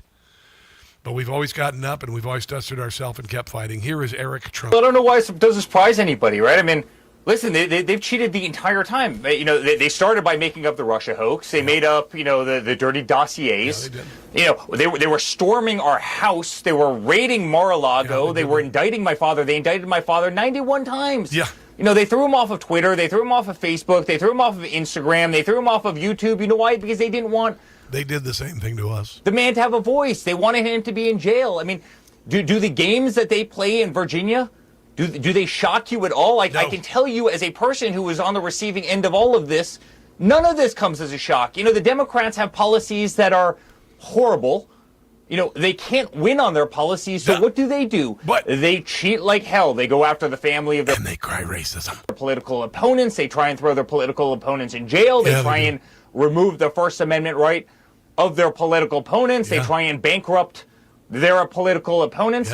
They will. I mean, you read a great tweet, but maximum leverage, maximum fight all the time, however it takes to stay in power. Look what they've done. I mean, you mentioned so many of the states in New England, but look what they've done in Illinois. You know, Illinois is one of the most poorly run states in the country. And yet they have 100% control. Look what they've done in Maryland. The same thing. They have unlimited control in Maryland, despite the fact that you've got large Republican, representation. If you compare that to obviously Texas, the reason they redrew lines in Texas is because 2.6 million people left California. And you know where the vast majority of them went? They went to Texas to get the hell away from Gavin Newsom's ridiculous policies. That's absolutely true. The Democrat Party can't win on issues, but they know that Democrats will vote reliably Democrat. Okay? No matter what they do in Washington, D.C., you'll say, okay, cool, he's got a D, and Donald Trump is evil, and he's a racist. So you'll go along with boys becoming girls and competing with girl sports. The problem is that, I'll just explain, the black population is leaving the Democrat Party because they are tired of the nonsense, the lies, and the bullcrap. Who are they? Oh, he's going to do great replacement. Yeah, but black people. Yeah. Being replaced by illegals who will vote for Democrats because they give them a whole bunch of crap that they don't get in their crap hole countries. That's why they come here. So there you go. But now they need those voters to make up for the people who are leaving the party. So they reliably Democrat voters, those crazy cat ladies and idiots who just vote D for D, and now they need illegals to make up for the people who are leaving the party. That's how they're getting elections won, and it's going to fail. Let's take a break and come back. This is the Rob Carson Show. No blind rhetoric. No talking down to me. Don't tell me how to think. Don't tell me how to think. Don't tell me how to think. I trust Newsmax. Newsmax. They don't tell me how to think. They let me decide. Real news for real people. Scripture and all that. I did have a nice time, a nice visit in church today.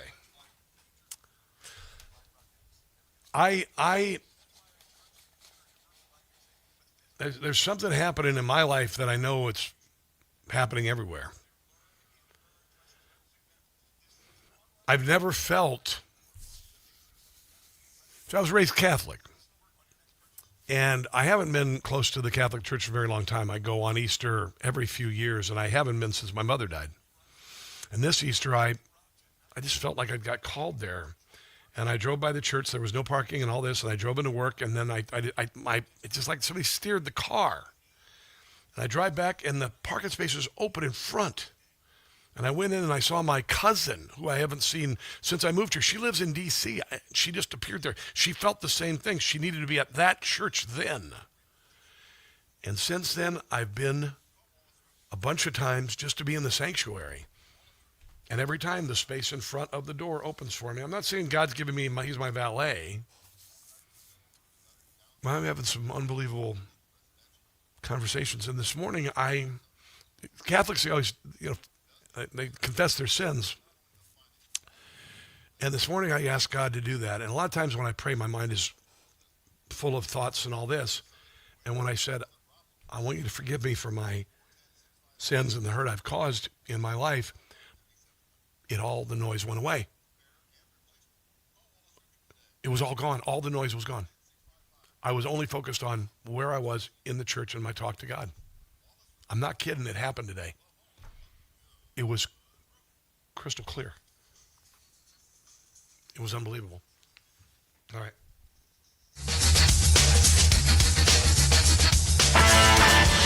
Here's Greg Gutfeld with some comments on the Southern Poverty Law Center, which is going to go to bankrupt. They're going to go bankrupt. They're done. They're done as Black Lives Matter. I love it.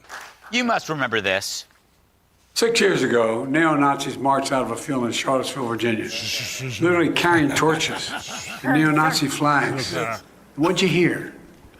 They're very fine people on both sides. President Trump had said, what do you think? He said, they're very fine. ISIS, Gestapo, Moms for Liberty are white supremacists. And people on both sides. He said there were, quote, very fine. This is your party. People on both sides. Donald Trump said, and I quote, There are very fine people on both sides. My God. Don't vote for them. Vote for us out of fear. That's what he said. That's what he said. The very fine people hoax. It's what that feeble old fart ran on. Now it turns out that hoax was based on an even bigger hoax. He's not a fart. He's what happens after the fart. Enter the Southern Poverty Law Center, the self-appointed hall monitor of hate. The group that's made bank pushing the myth that the Klan is hiding behind every Cracker Barrel. Yes. When the real racists in hiding were them. Yeah. The DOJ revealed that the SPLC has been indicted by a grand jury. You know the rest of it. Here's Joe Biden speaking at Grand Dragon of the KKK, Robert Byrd's funeral. This is a guy who continued to taste and smell and feel the suffering of the people of his state. He never stopped thinking about his people and the things he cared about. I'm not even going to ask God to bless you because he already has, and I know where you are. Oh, boy. This is why I say conservative comedy is on the ascent, because the left can't be taken seriously anymore. Glorious things are happening, guys. 250th year of our country's birth. We just are winning in Virginia with that stupid referendum that's been halted. We've got the Southern Poverty Law Center going away, the Democrat Party doing a death spiral into hell, and Washington, D.C. clean as can be. October 25th through the 29th is our big 5-day, 4-night trip. We're going to take you all over. I'm going to be here with you. Okay, you got 6 meals, ground transportation, guides, gratuities, travelwithrob.net. If you downloaded the brochure, book the trip. Okay, if you downloaded the brochure, book the trip. It's going to be this fall, and it's going to be amazing. And guys, I'm telling you, there's a reason why I'm here. There's a reason why I brought you here, and now I want you to be here with me. Travelwithrob.net, October 25th through the 29th, the 250th year of our country's birth, and Donald Trump is the president, and America is back, baby! All right, we got hour number 3 of the Rob Carson Show right ahead. If I were you, I would not go anywhere.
to hear the most interesting, informative, thought-provoking, and funny show in America.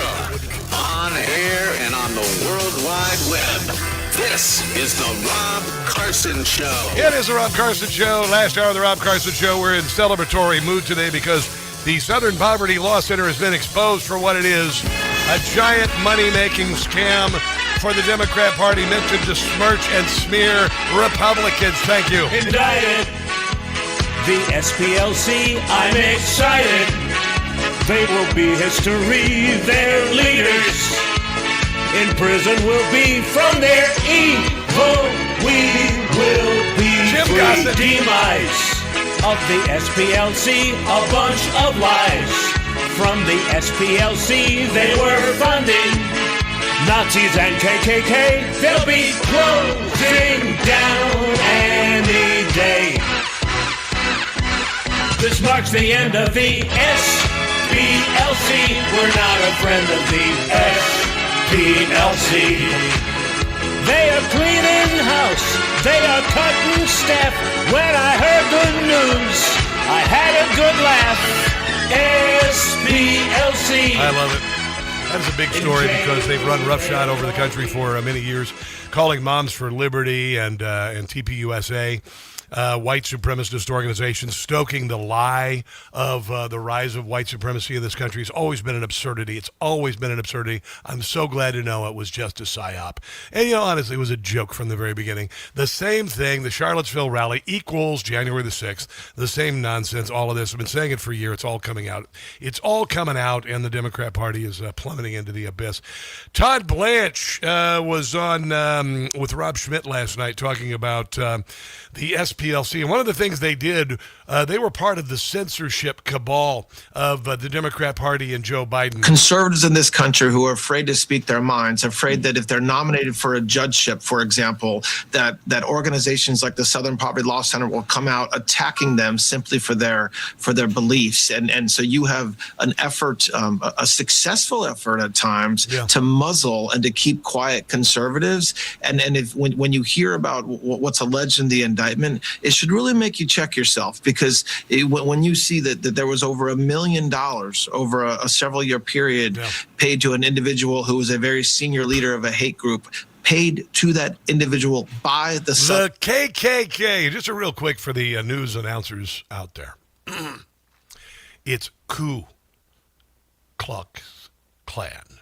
It's not Ku Klux Klan. Okay, just stop. Okay, you millennial newscasters out there, you know who you are. It's the Ku Klux Klan. It's not the Ku Klux Klan. All right?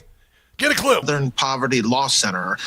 That is, it should be so disheartening, but also a wake-up call that, and look, they are innocent until proven guilty. They will get a trial if they want one, and they can raise whatever defenses they want. But what we found in our investigation and what's alleged in the indictment is something that it just isn't right. They caused a lot of damage. They caused a lot of destruction. They caused a lot of division that was never there. And unfortunately, a bunch of idiots bought into it. They bought into it, and it, of course, bred into the idiotic Black Lives Matter scam.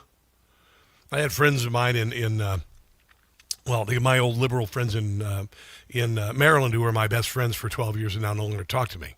And I remember the first time I said that BLM is a scam. You're saying that about do you not think Black Lives Matter?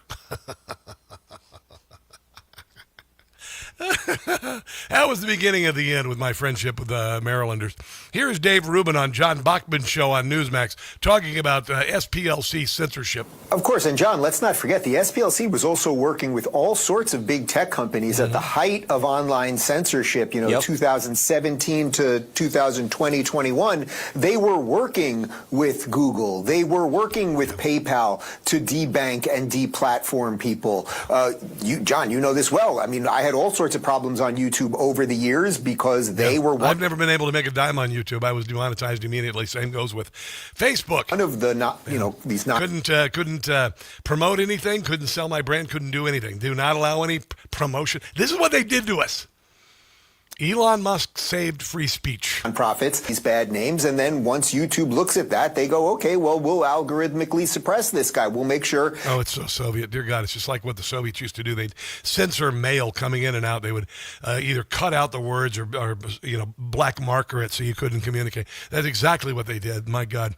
Todd Blanche talking about the connection. Todd Blanche, acting ICE director, talking about I know, FBI, sorry about that. Wrong agency, talking about the connection between the SPLC and Biden. Well, that's something that we're still looking into. I know the documents that you're talking about. We also learned, and I talked about it yesterday, we learned that the Biden DOJ shut down this investigation. I don't know why. We don't have answers to why they shut that down, but it certainly wasn't for the evidence that we collected over. Because they were smelling out the fact that the Charlottesville thing was nothing more than a psyop, just like January the 6th, bought and paid for by the Democrat Party and their donors to besmirch Donald Trump and MAGA. They called us racist. They called us white supremacists. That's what they did. Over the past several months. And when it comes to Charlottesville, as the indictment lays out, one of the organizers of that event was given several $100,000 by the Southern Poverty Law Center. Yeah. Okay, so again, that you have a situation where you have it's like George Soros money going to No Kings protesters. It's the same damn thing. Biden, you have others pointing that incident as being a stark example of something that they view as exemplary of a major problem in this country. And it never was. It was always a joke. White supremacy, it was never a major problem. It was never the biggest threat to America. It was all a damned lie. Exact same organization giving hundreds. Yeah, oh, sure. No, it's really huge. I mean, just think of all the white supremacists you run into. Go ahead. Just tell me, white supremacists live in your neighborhood. Anybody? No. Hundreds of thousands of dollars to an individual who helped organize that event. Yeah. And so it's if you feel like there's a man behind the curtain, in this case, you were right. Yeah, because there was only one Charlottesville rally. That was what they needed. They needed a talking point. I mean, if there were really an attempt to overthrow the government, would it have ended on January the 6th? Or would it have begun on January the 6th? If you were really, really wanting to overthrow the government because of an unfair election and you were doing an insurrection, would it end on day one? I think I've just answered my own question. Close your eyes. Remember what you saw on television. Remember seeing those neo-Nazis and Klansmen and white supremacists coming out of fields with lighted torches. Remember what the president said? Coming out of fields with tiki torches from Home Depot filled with citronella oil. When asked. And you had people, and I'm not talking about the wearing matching khakis. Nazis and the white nationalists, because they should be condemned totally. God. Their veins I can't believe you fell for this crap. Specifically, that he was condemning them. No, he did not. He said bulging. He walked out and he said, let's get this straight. The veins bulging on their, as they were screaming. Remember, just close your eyes and picture what it was. Their veins bulging. Their veins bulging. Nazi sympathizers, carrying Nazi fags. Excuse me? Veins bulging. It's their veins bulging. And then he went to the Independence Hall and he stood there and they painted it red. And he called us MAGA fascists and enemies of democracy and white supremacists. Do you understand now? My God. I mean, my God. I've decided I'm not going to forgive them. I mean, there are a lot of things you ask for forgiveness for. There are a lot of people you forgive. I'm not going to forgive you for this crap. What you did was utterly ridiculous. Shame on you. If you had shame, then, it would be a big deal. Yesterday, there was a candidates debate, ladies and gentlemen, in California. The gubernatorial candidates were debating, and one of the big things was Steve Hilton, who's going to be the governor of California. I think he's going to absolutely win the governorship of California. He was asked about it. Why would you accept Donald Trump's endorsement, even though he's enormously popular and he's been elected 3 times, and, and his policies are working? Why would you do that? Mr. Hilton, you said you were deeply honored to recently receive President Trump's endorsement. That's despite the fact that 62% of Californians disapprove. Why didn't anybody do that when Joe Biden's approval was in the 30s? Why didn't they do what? Joe Biden has offered you an endorsement, and his approval rating is only 32%. Why would you? Never happen. Of the job he is doing. Are those Californians wrong? You have 60 seconds.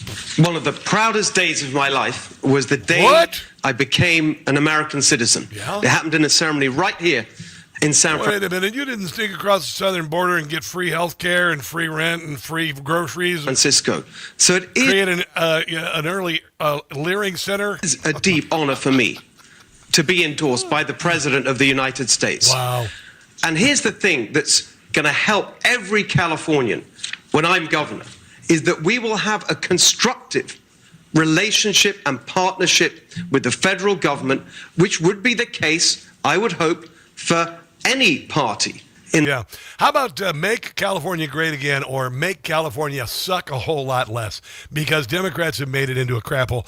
We've got more audio from that, including uniformly, the Democrats uniformly saying that Gavin Newsom's handling of homelessness is great, even though it's an absolute failure, and uniformly saying that truck drivers don't have to speak English.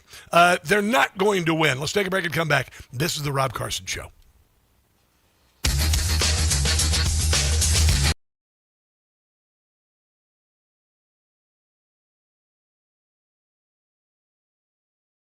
Hey guys, it's Carson. If you are on Medicare or about to be, you could be overpaying right now and never know it.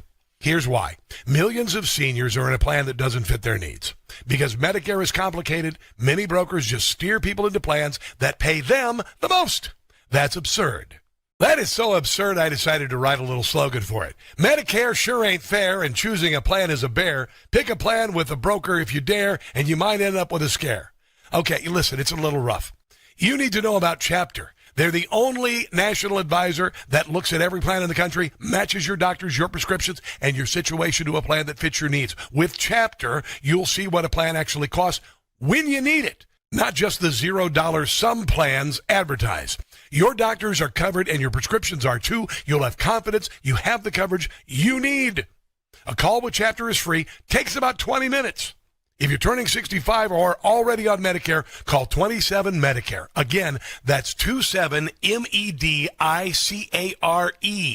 Call 27 Medicare today.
p.m.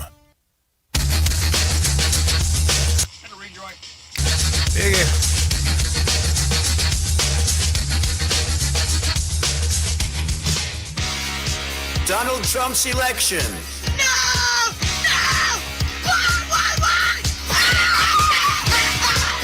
It's the gift that keeps on giving. It's the Rob Carson Show. Steve Hilton at the gubernatorial debate last night in California. Well, if San Jose is the template for housing affordability in California, God help us, it was just rated the least affordable city for housing in the world. Yeah, California has been destroyed by Democrats. There's no doubt about it. It's a joke. It's a joke. Are you kidding me? Everything about California governance sucks. It's completely corrupt. They say $500 billion in fraud under Gavin Newsom alone, $130 billion for a train to nowhere. Not a single rail has been laid for that stupid high-speed train. They've shortened the route by two-thirds. It's between two cities that nobody's going to go to. And then $24 billion evaporated for homelessness, a homelessness industrial complex out there. And then, of course, let's not forget the hundreds of hospices shut down who were not providing hospice care. California is a frickin' disaster because of Democrats. It is. And then one of the things that was brought up last night was truck drivers with commercial driver's licenses not being able to speak English. Now, you'd think that you might want to be able to speak the language if you want to be able to communicate with other people and read the damned road signs. But, of course, the Democrat Party considers that racist. And they were all copacetic on this. First of all, Katie Porter, the potato. Ms. Porter, same question. Do you believe that English proficiency, language proficiency should be strictly enforced for truck drivers? You have 60 seconds. I would absolutely fight the Trump administration because the job of the California governor is to protect Californians. There's number one. Here's number two. Javier Becerra being asked about being able to speak the language. If you're going to have $80,000-pound rig flying down the highway at 80 miles an hour. Should the CHP be giving English proficiency tests to truck drivers? And if not, would you as governor push back against the Trump administration on this policy? You have 60 seconds. I would definitely push back on the Trump administration on, again, a reckless policy. What? I would make sure that that officer understands that he cannot discriminate against any driver without having... If you're an illegal and can't speak the friggin' language, it's not discrimination. It's breaking the law. To do so. I understood a little bit of what that individual was trying to say. I understood a little bit of what he said. He said, yo quiero Taco Bell. Couldn't see this. I understood the Taco Bell signs, but it certainly sounded like he was trying to describe what that particular sign was trying to represent. And so, he was trying to stop. What is that? S-T-O-P? I don't know what this is. And then, of course, there's this Steyer guy, the billionaire, that suddenly Democrats love billionaires. Here's his response, and it's just stupid. Language proficient. Mr. Steyer, where do you draw the line on this? Should language proficiency for truckers be strictly enforced, even if it means that some of them will probably lose their jobs? Listen, you have 60 seconds. Look, I agree with what was said, which is we don't know the context of this stop. But what I can say is this: racial profiling is illegal. There's your Democrat Party. Chad Bianco is one of he's in number two, by the way. He's a Republican. He's number two behind Steve Hilton. He's a sheriff and everything. And here's the deal. I believe that Gavin Newsom was recalled, but California's elections are so crooked that they all keep Democrats in power. Absolutely 1,000%. I believe it. 1,000%. But here is Chad Bianco talking about Democrats and investigating voter fraud, which they do not do. You can vote. Your dog can vote in California. Your dog can vote in California because they do not investigate and they do not prosecute illegal voting. Well, we're never going to know if our elections are secure because when law enforcement does legitimate investigations into the allegations, it's stopped by our current Democrat one-party rule in California, particularly our embarrassment of an attorney general. So this was a very, very basic, normal investigation. The allegation didn't come from a group. It came from reports that our own... Yeah, there's no investigation at all. Does that sound Soviet? Of course it does. My God, it sounds Soviet. This is a story that I just dug up this morning from when Gavin Newsom was recalled. Now, the same thing happened when Kari Lake was defeated for governor in Arizona. You couldn't say anything about that. You couldn't say anything because it was disinformation, even though 65% of the voting machines in Maricopa County stopped working for Republicans on the day of the election. That's disinformation. And a lot of people, even Republicans I know, fell for that crap. What is going on? We spoke with several concerned voters here in the West San Fernando Valley who believe something wonky had been going on at places like El Camino Real Charter High School in Woodland Hills. This place opened up as an early polling location, open 10 a.m. to 7 p.m. daily, but several people tell us they showed up to vote this morning in the special California governor recall election and were told that computers showed they had already cast their ballots. That's weird. So what? What? Staffers, they say, were apologetic and helpful, but those voters we talked to are extremely concerned, suspicious, and wanting answers. California native and current West Hills resident, 88-year-old Estelle Bender, spoke with us just a short time ago. What happened today and how shocked are you? Very. I went to El Camino High School to vote. Got there at 10:30, gave her this, and she scanned it and said, "You voted." And I said, "No, I haven't." And she said, "This has been happening all morning." The man next to me was arguing the same thing. So as I left, I did the provisional ballot. And left, I was just really angry. And I saw two women walking toward me as I left, and I said, "Don't be surprised if they tell you you've already voted." And she said, "They've already done that." If I voted, how did I vote? And who did you vote for? Well, I asked the couple, the young women that I talked to, and I said, "Are you by any chance Republicans?" She said, "Yes." And I said, "Well, so am I." And so are the two friends that had the problem at VFW. Yeah, that's the way it goes. When that happened, I said I thought it was sham. I thought that Gavin Newsom was recalled. And there were people I know who are even Republicans who said, "You can't say that. It's disinformation." You know, this is how they do it, guys. And then in California, of course, you can just, it's not investigated. It's sickening. It's frickin' sickening. Done with that. The same thing happened with Arizona, with Kari Lake. You think Katie Hobbs won fair and square? 65% of the voting machines in Maricopa County did not work. Mostly Republicans vote there. Day of the election, stopped working. People were sent to other locations, told they couldn't vote there, came back to the first location, said they couldn't vote there. How much you got to take of this? How much do you have to stop and just say, you know what, nonsense? It's like the Southern Poverty Law Center calling Moms for Liberty a white supremacist. There's a point where you just got to say, you know what, shut up. Just shut up. I'm not going to have you insult my intelligence, and I'm certainly not going to let you take my vote. And if I were that woman, I would have been heartbroken to have my vote stolen. But guess what? All of us who voted for Donald Trump in 2020 had our vote stolen. That's the original sin. I can say it now without being, called disinformation and misinformation like they did to us. I can say it. Some people still don't like it, but I can say it. It is what I believe. It is my opinion, and it's also backed by fact. So we've got that. Let's take a break and come back. Senator Bryce Reeves, Virginia senator, to talk about yesterday's referendum to take away representation of Republicans in the state of Virginia. Don't go anywhere.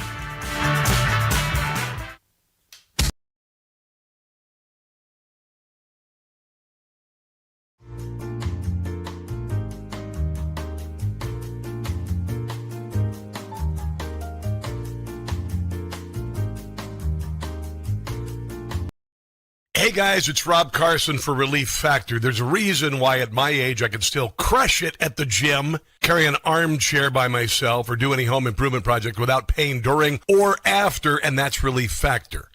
When it comes to supplements, the two things that matter most, it works and you trust it. Relief Factor was created by a combat-wounded Vietnam veteran. He decided to become a doctor simply to help people, to heal them. If pain is holding you back, find out why so many people, including me, make Relief Factor a part of their daily routine. Try the 3-week quick start today. Go to relieffactor.com. That's relieffactor.com. Or call 800-4RELIEF. That's 800-4RELIEF for Relief Factor.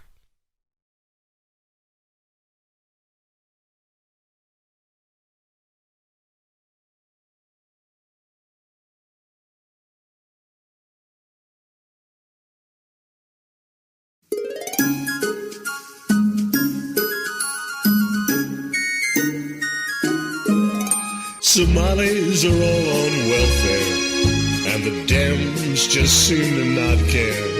Ilhan Omar, she needs to go.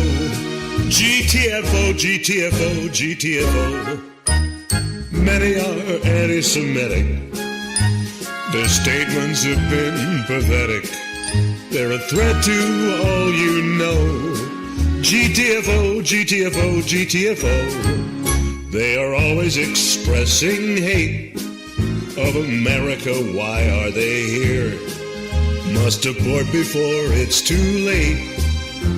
Talk about holiday cheer. Our language, they will not learn it. Own money, refuse to earn it. They are gaming the system so. GTFO, GTFO, GTFO.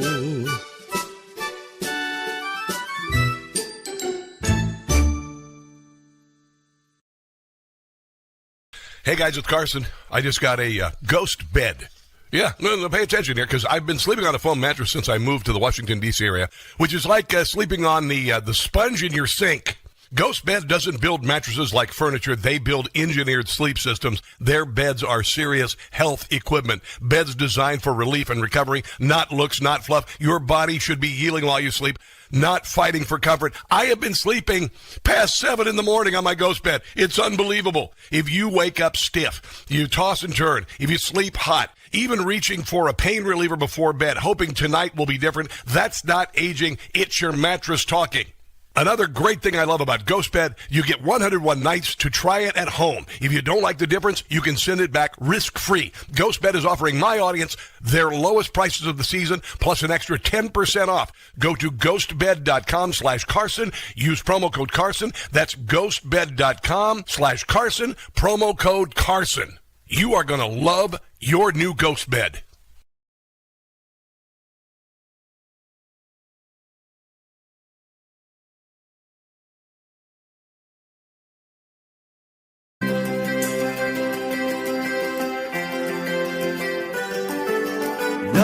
King's Rally Day, saw it and said, what a bunch of losers.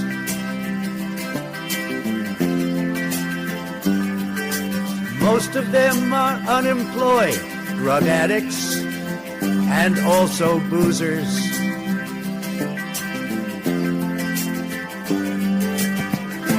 These protesters are so crazy,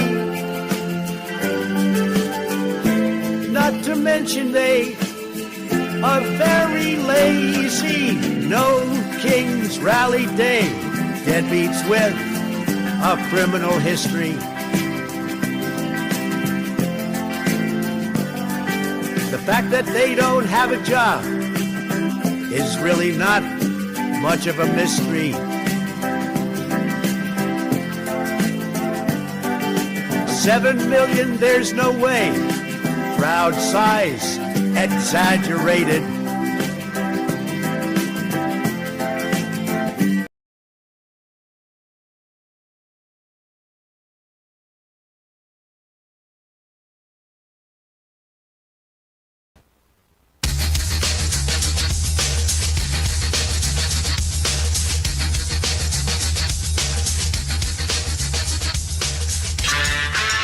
That the referendum itself is a violation of the Virginia Constitution. I spoke to former Attorney General Ken Cuccinelli on my radio show just a few minutes ago.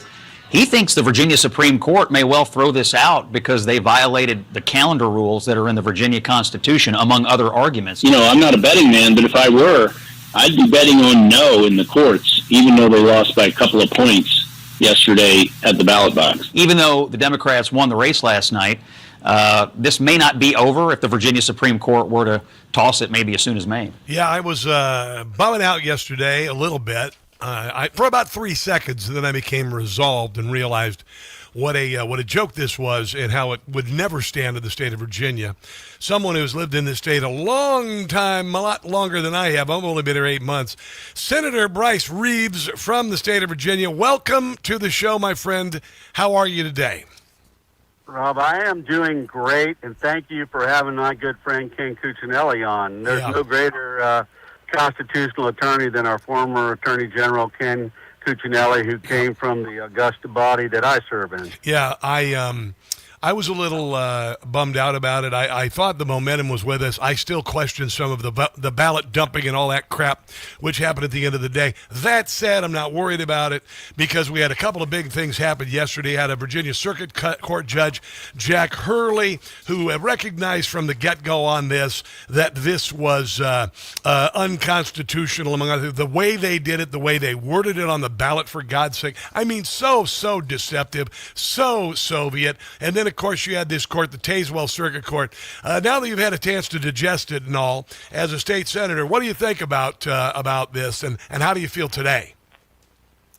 Well, I didn't feel bad after the loss yesterday. Yeah. We didn't get routed out, and I think, quite frankly, let me just lay it out there in backroom political talk here to your listeners. Virginian Republicans came out in force. They did very, very well. They were short on the uptake at the beginning of this thing. I think we spent about $9 million. Yep. Latest estimates I hear the Democrats spent was $100 to $110 million. Yeah.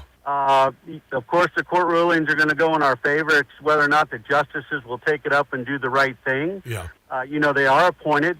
Some of them are in different phases of their 12-year term, but I hope that they, adhere to the canons of what their jobs are. And we feel good about it. I mean, I feel, I don't like losing. I hate losing more than I like winning, but it's so close. They should have blown us out 60-40. So I think the vote reflects where Virginians are. We have a one-seat minority in the Senate. The House was that way till they took it in the shorts in the last election, and I can blame that on a lot of different things. Yeah. But it is what it is. It's still reflective that 49% of the rest of Virginia, besides Fairfax County, doesn't want this. And so to say we're going to give 10 congressmen from Fairfax County in Northern Virginia, and they're going to represent the whole other 49, minus Morgan Griffin's seat in the 9th. We had listen to this, Rob. What? The leader of the Democrats on the floor today stated if we could just get rid of the 9th congressional district, that's 20%, we would never be red or even purple. Do He they? said it. Like, He made it here's what I was saying yesterday, Bryce Reeves. Here's what I was saying. I was saying if they really want to screw around, you recall what that song that Oliver Anthony sang about? Because I was living in flyover country selling cars in friggin' Kansas City, having to work 2 jobs to pay for, cars doubling in price and homes tripling and grocery prices going through the ceiling. And that song Oliver Anthony sang was a hit nationwide, rich men north of Richmond. And I said, by God, if they're going to do this crap in the state of Virginia, then we're going to challenge it in court. If that doesn't work, I'm going to get my homeboys and my hillbillies and my Hebrews to do a damn blockade of the state capitol with tractors and semis. Because this is ridiculous. In the state of Virginia that was founded on taxation without representation, they helped found this nation because of that they would do something so egregious and disregard the people that do the heavy lifting in the state. I was ready for a fight, brother. Well, I can hear it in your voice. You've got that Patrick Henry, give me liberty, give me death. And that's what we need. We need more people like you that are fired up. I'm pissed. I just left picking up a hydraulic thing once we got off the floor of the Senate for a tractor that I needed fixed over at Caterpillar. And let me tell you something. Those guys that worked on that job, let me tell you what side of the aisle they're on. They're on our side, and they are madder than hell. And people ask me, what's the sentiment of Virginians? My district, they are mad. I had to tell one of these guys, Senator Saddam Salim, whatever his last name, that's the one that carried the assault weapons ban. He's running for that congressional seat in the 7th, the new drawn one. I told him yesterday, brother, I'm being dead serious. My seatmate almost passed out. Do not come in my district. He's like, what are you talking about? I'm like, buddy, there are people in my district that hate your guts, and they'll drag you out to a holler and nobody ever see you again. And I'm not playing around. Don't come to my district. Dude, I'm telling you, what they've done, and with the arrogance and the hubris, they marched in like liberals do, and they just started demanding things. And this governor, I call her an insane, crazy cat lady, lied misrepresented herself on the ballot. The Democrat Party did not have on their platform they wanted to destroy the Second Amendment. The Democrat Party did not have on their platform that they were going to do green energy nonsense and 80 new taxes. The Democrat Party did not promise any of this, but they sprung it. And Abigail Scam-Burglar, I call her the Scam-Burglar, last August said she wasn't going to do gerrymandering. They had this crap locked and loaded, Senator. You know that as well as I did. And they thought they could pull this over. They could just march in. They're messing with the best armed intellectually and physically people in the world. Don't tread on us, sir. I'm with you 100,000%. Listen, Abigail Spanberger took away one of my most important committees to my district, Commerce and Labor. It's taken me a lot of years and a lot of time to get that committee, and our lieutenant governor came from the Senate, so somebody had to fill her seat. And anytime they crack open a new member, they open up all the committees. Well, Abigail didn't like that my quote in the New York Times article where she was a fluff piece where I said the only difference between her and Mondami is Mondami has the stones to admit he's a socialist. Yeah. Well, she had narcissistic injury, and she made the calls to the Rules Committee, and they took me off that, and I told her, take me off every one of them. Yep. Because, listen, that just gives me more time to fight. And I will tell your listeners right now, Virginia was close, but we needed more help. And if they think it's not coming to a city or a state near you, the same play they're going to run everywhere. Everywhere. I know they are. So hear me. This is Paul Revere crying out right now. Senator Bryce Reeves saying, wake up, people. Wake up. If we don't win the midterms, Trump will be indicted by January. Yeah. Or be what do you call it? Impeached. Impeached. Yeah, impeached. No, that ain't going to happen, brother. I'm going to tell you right now it's not going to happen, and I'll explain why on the other side of the break. Can you hold on through the break, sir? Absolutely, sir. All right, because I got some more to say on the other side, and I'm going to tell you, I know we need to be vigilant in all this with regard to the midterms, but we are not going to lose the midterms. And I'll explain why that is on the other side of the break. Let's take the break and come back. More with Senator Bryce Reeves, State of Virginia, on the Rob Carson Show right after this.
WCBM.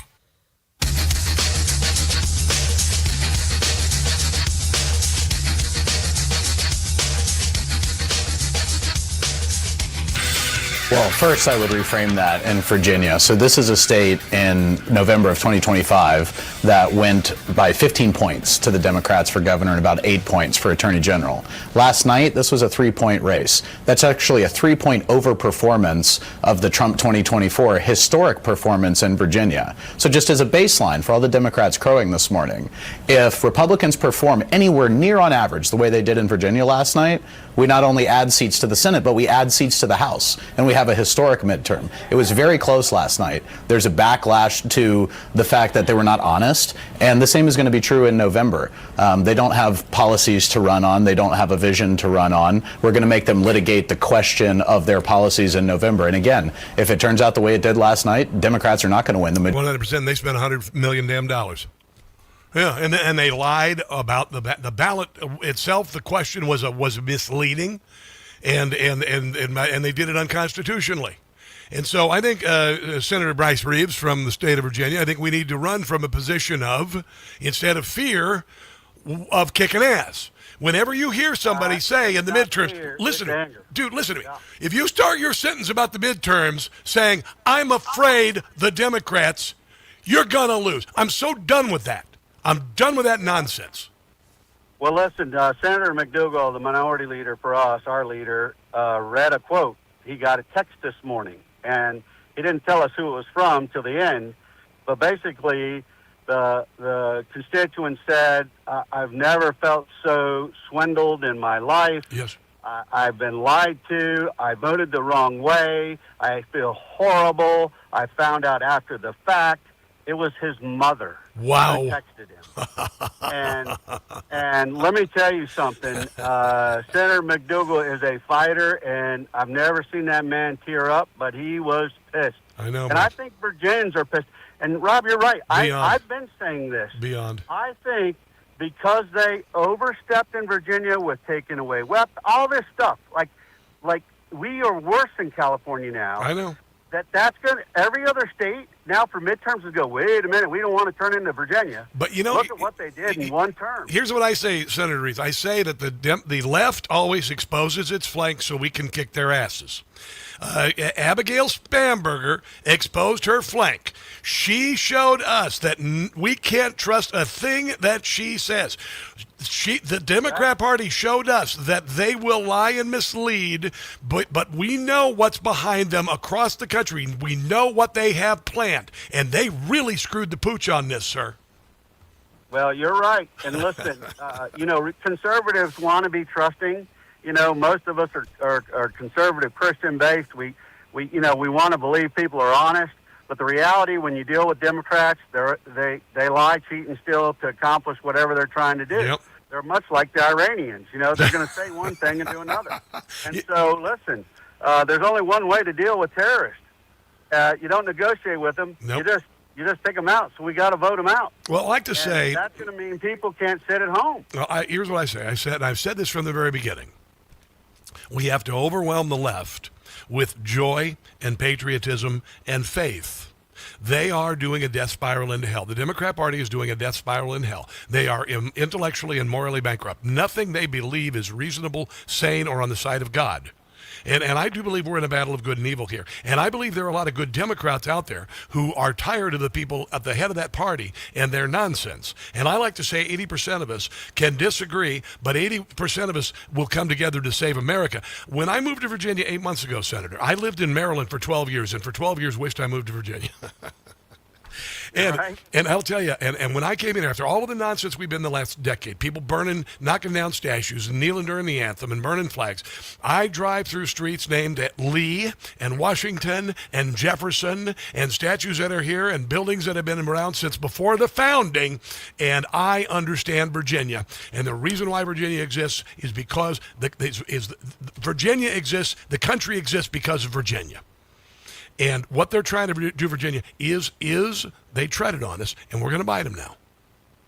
Well, I agree. I'm with you. Let's lock arms, let's lock shoulders, and let's move forward and fix bayonets, because This Yes. is where it's leading to. I will send you, if your executive producer will text me a number, I'm going to send you a voicemail that was left for me last night from somebody on the left threatening my family, my kids. Right.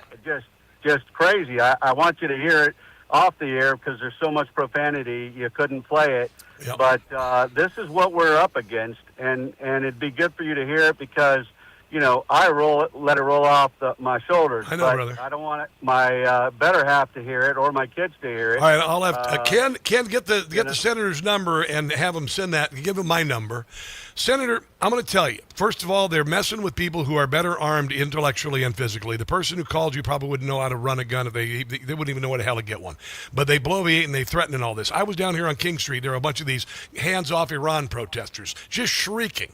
And I challenged them. I walked up to them. I said, you're a bunch of stupid children. You don't know what the hell you're talking about. And I'll tell you what, I had people high-fiving me, and they never came back. I'm not going to deal with this crap anymore. I'm not going to, and I'm not, I'm not going to speak in hushed tones about being conservative in Northern Virginia. I say that I am a conservative out loud, and this is ridiculous, Preach it, brother. Oh, but one other thing. Preach it. This is it. We're going to do this. We have to march forward. We have to march over these people. They are weak. They only threaten. They have no ability to defend themselves because they're a bunch of meow-meows. I'll just leave it at that. They just took away open carry, I understand, in the state of Virginia. Oh, they've taken everything. Yeah, well, we're going to challenge that. They struck down the governor's amendments so you could at least keep your turkey hunting gun. But all that stuff's going through, and bullcrap. I guarantee you she's not going to sign it. She'll let it go into the law go into effect by no action. She tried to punt that whole not qualified immunity, this other stuff with the magazines, collective bargaining. Gotcha. Okay. She put the effective date to when she's way out of office, like 4 years from now. Yeah. So she doesn't have to deal with the financial problems with it and all the other stuff. So she's definitely trying to go for president, and I want people to hear. Man, we're done. She's not president material. We're She's done. a liar. Yeah, we're done. We are done, sir. I am absolutely confident, again, overwhelm the left with joy, patriotism, and faith. We're going to win, sir. It looks like we're going to win on this thing, and they've made a big mistake. They treaded on us. They made a big mistake. Senator Bryce Reeves, thank you, brother. You're welcome anytime at all. Reeves VA on Twitter. All right? Got it. Thank you, brother. Thanks for holding on, and thanks for shouting from the rooftops, brother. We got to have it. Well, I considered, I was like, well, maybe I'll move from Virginia. And then I said, no, I'm not going to frickin' move from Virginia. I'm going to take back Virginia from this nonsense. Hell no. Let's do it, brother. Let's get there. Let's go. All right, man. All right, let's take a break and come back. This is the Rob Carson Show.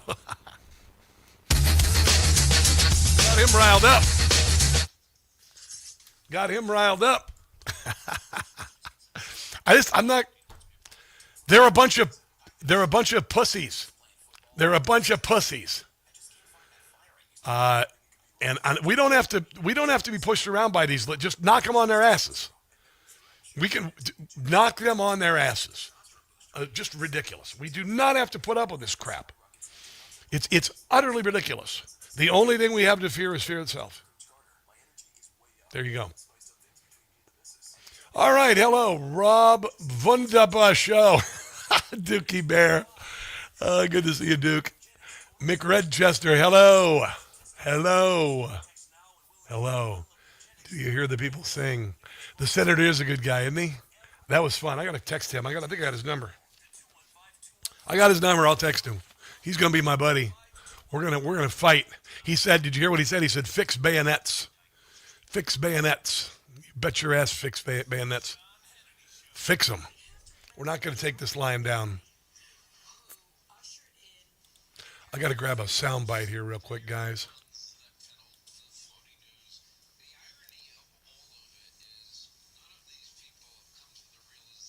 Hold on.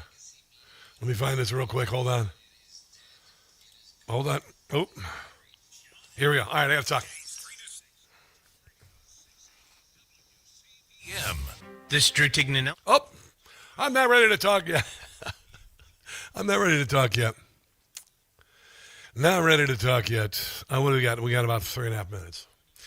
All right, who's watching? Hi, you Xers. Had a lot of people watching on X. We got to get the chat going on X. What's the deal? Hello, Mickey Hastings, Deplorable Dinosaur. Adjoin Walker, you're new. Pedophile. Oh, you're an ass. Okay, I get you. You're being really fun. Troll. Minutes here.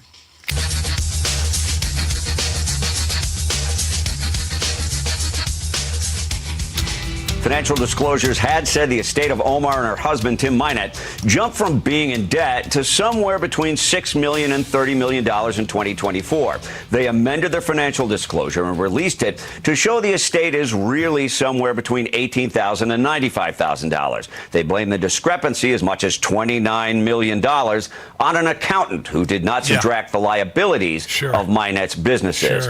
And this is the same congresswoman who championed the Meals Act. That was the COVID relief program intended to provide food for poor kids suffering during the pandemic. Republicans say that created the pathway for the Feeding Our Future scandal, a $250 million boondoggle of meals billed. Yeah, Minnesota lawmakers have launched an investigation into Ilhan Omar over her $250 million tie with the Feeding Our Future.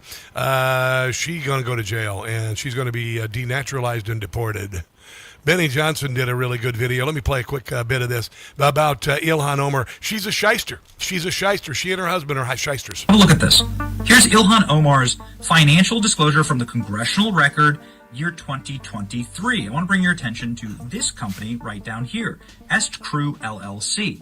This is a winery in Santa Rosa, California. It's not doing that well. The total value of the winery is listed at $15,000, and Ilhan Omar's barely making any money off of it at all. Hardly enough to pay a parking ticket. Okay, that's fine. Nothing really mysterious there. Businesses fail all the time. But go ahead and look at her filing for 2024, and you'll find that Est Crew Winery, the same company in the same location, is now worth $5 million. It wasn't an accounting error. She claimed to make money on the winery, and the winery didn't have any wine. She's going to go to jail. Then she's going to be denaturalized and deported, broke back to the meth lab trailer park of the world, Somalia. That'd be fun. That'd be awesome, actually. All right. That is going to do it for the show today. If you get a chance to check the podcast out, I know a lot of you do. Go to your usual podcast platforms. We take all 3 hours of the show, make them into individual 1 hour bite-sized portions without the commercials. Really nice. This is why we're the number 10 political commentary podcast in America after Tucker Carlson, after Glenn Beck, after Dan Bongino. It is amazing. It is amazing how much it is growing. Number 42 News. Overall podcast, all podcasts, millions of them. Number 250. Faith, patriotism, joy. That's what it's all about. God bless you, America's founded Donald Trump. The job he's doing, our soldiers who are kicking butt, taking names, most of those names, Muhammad.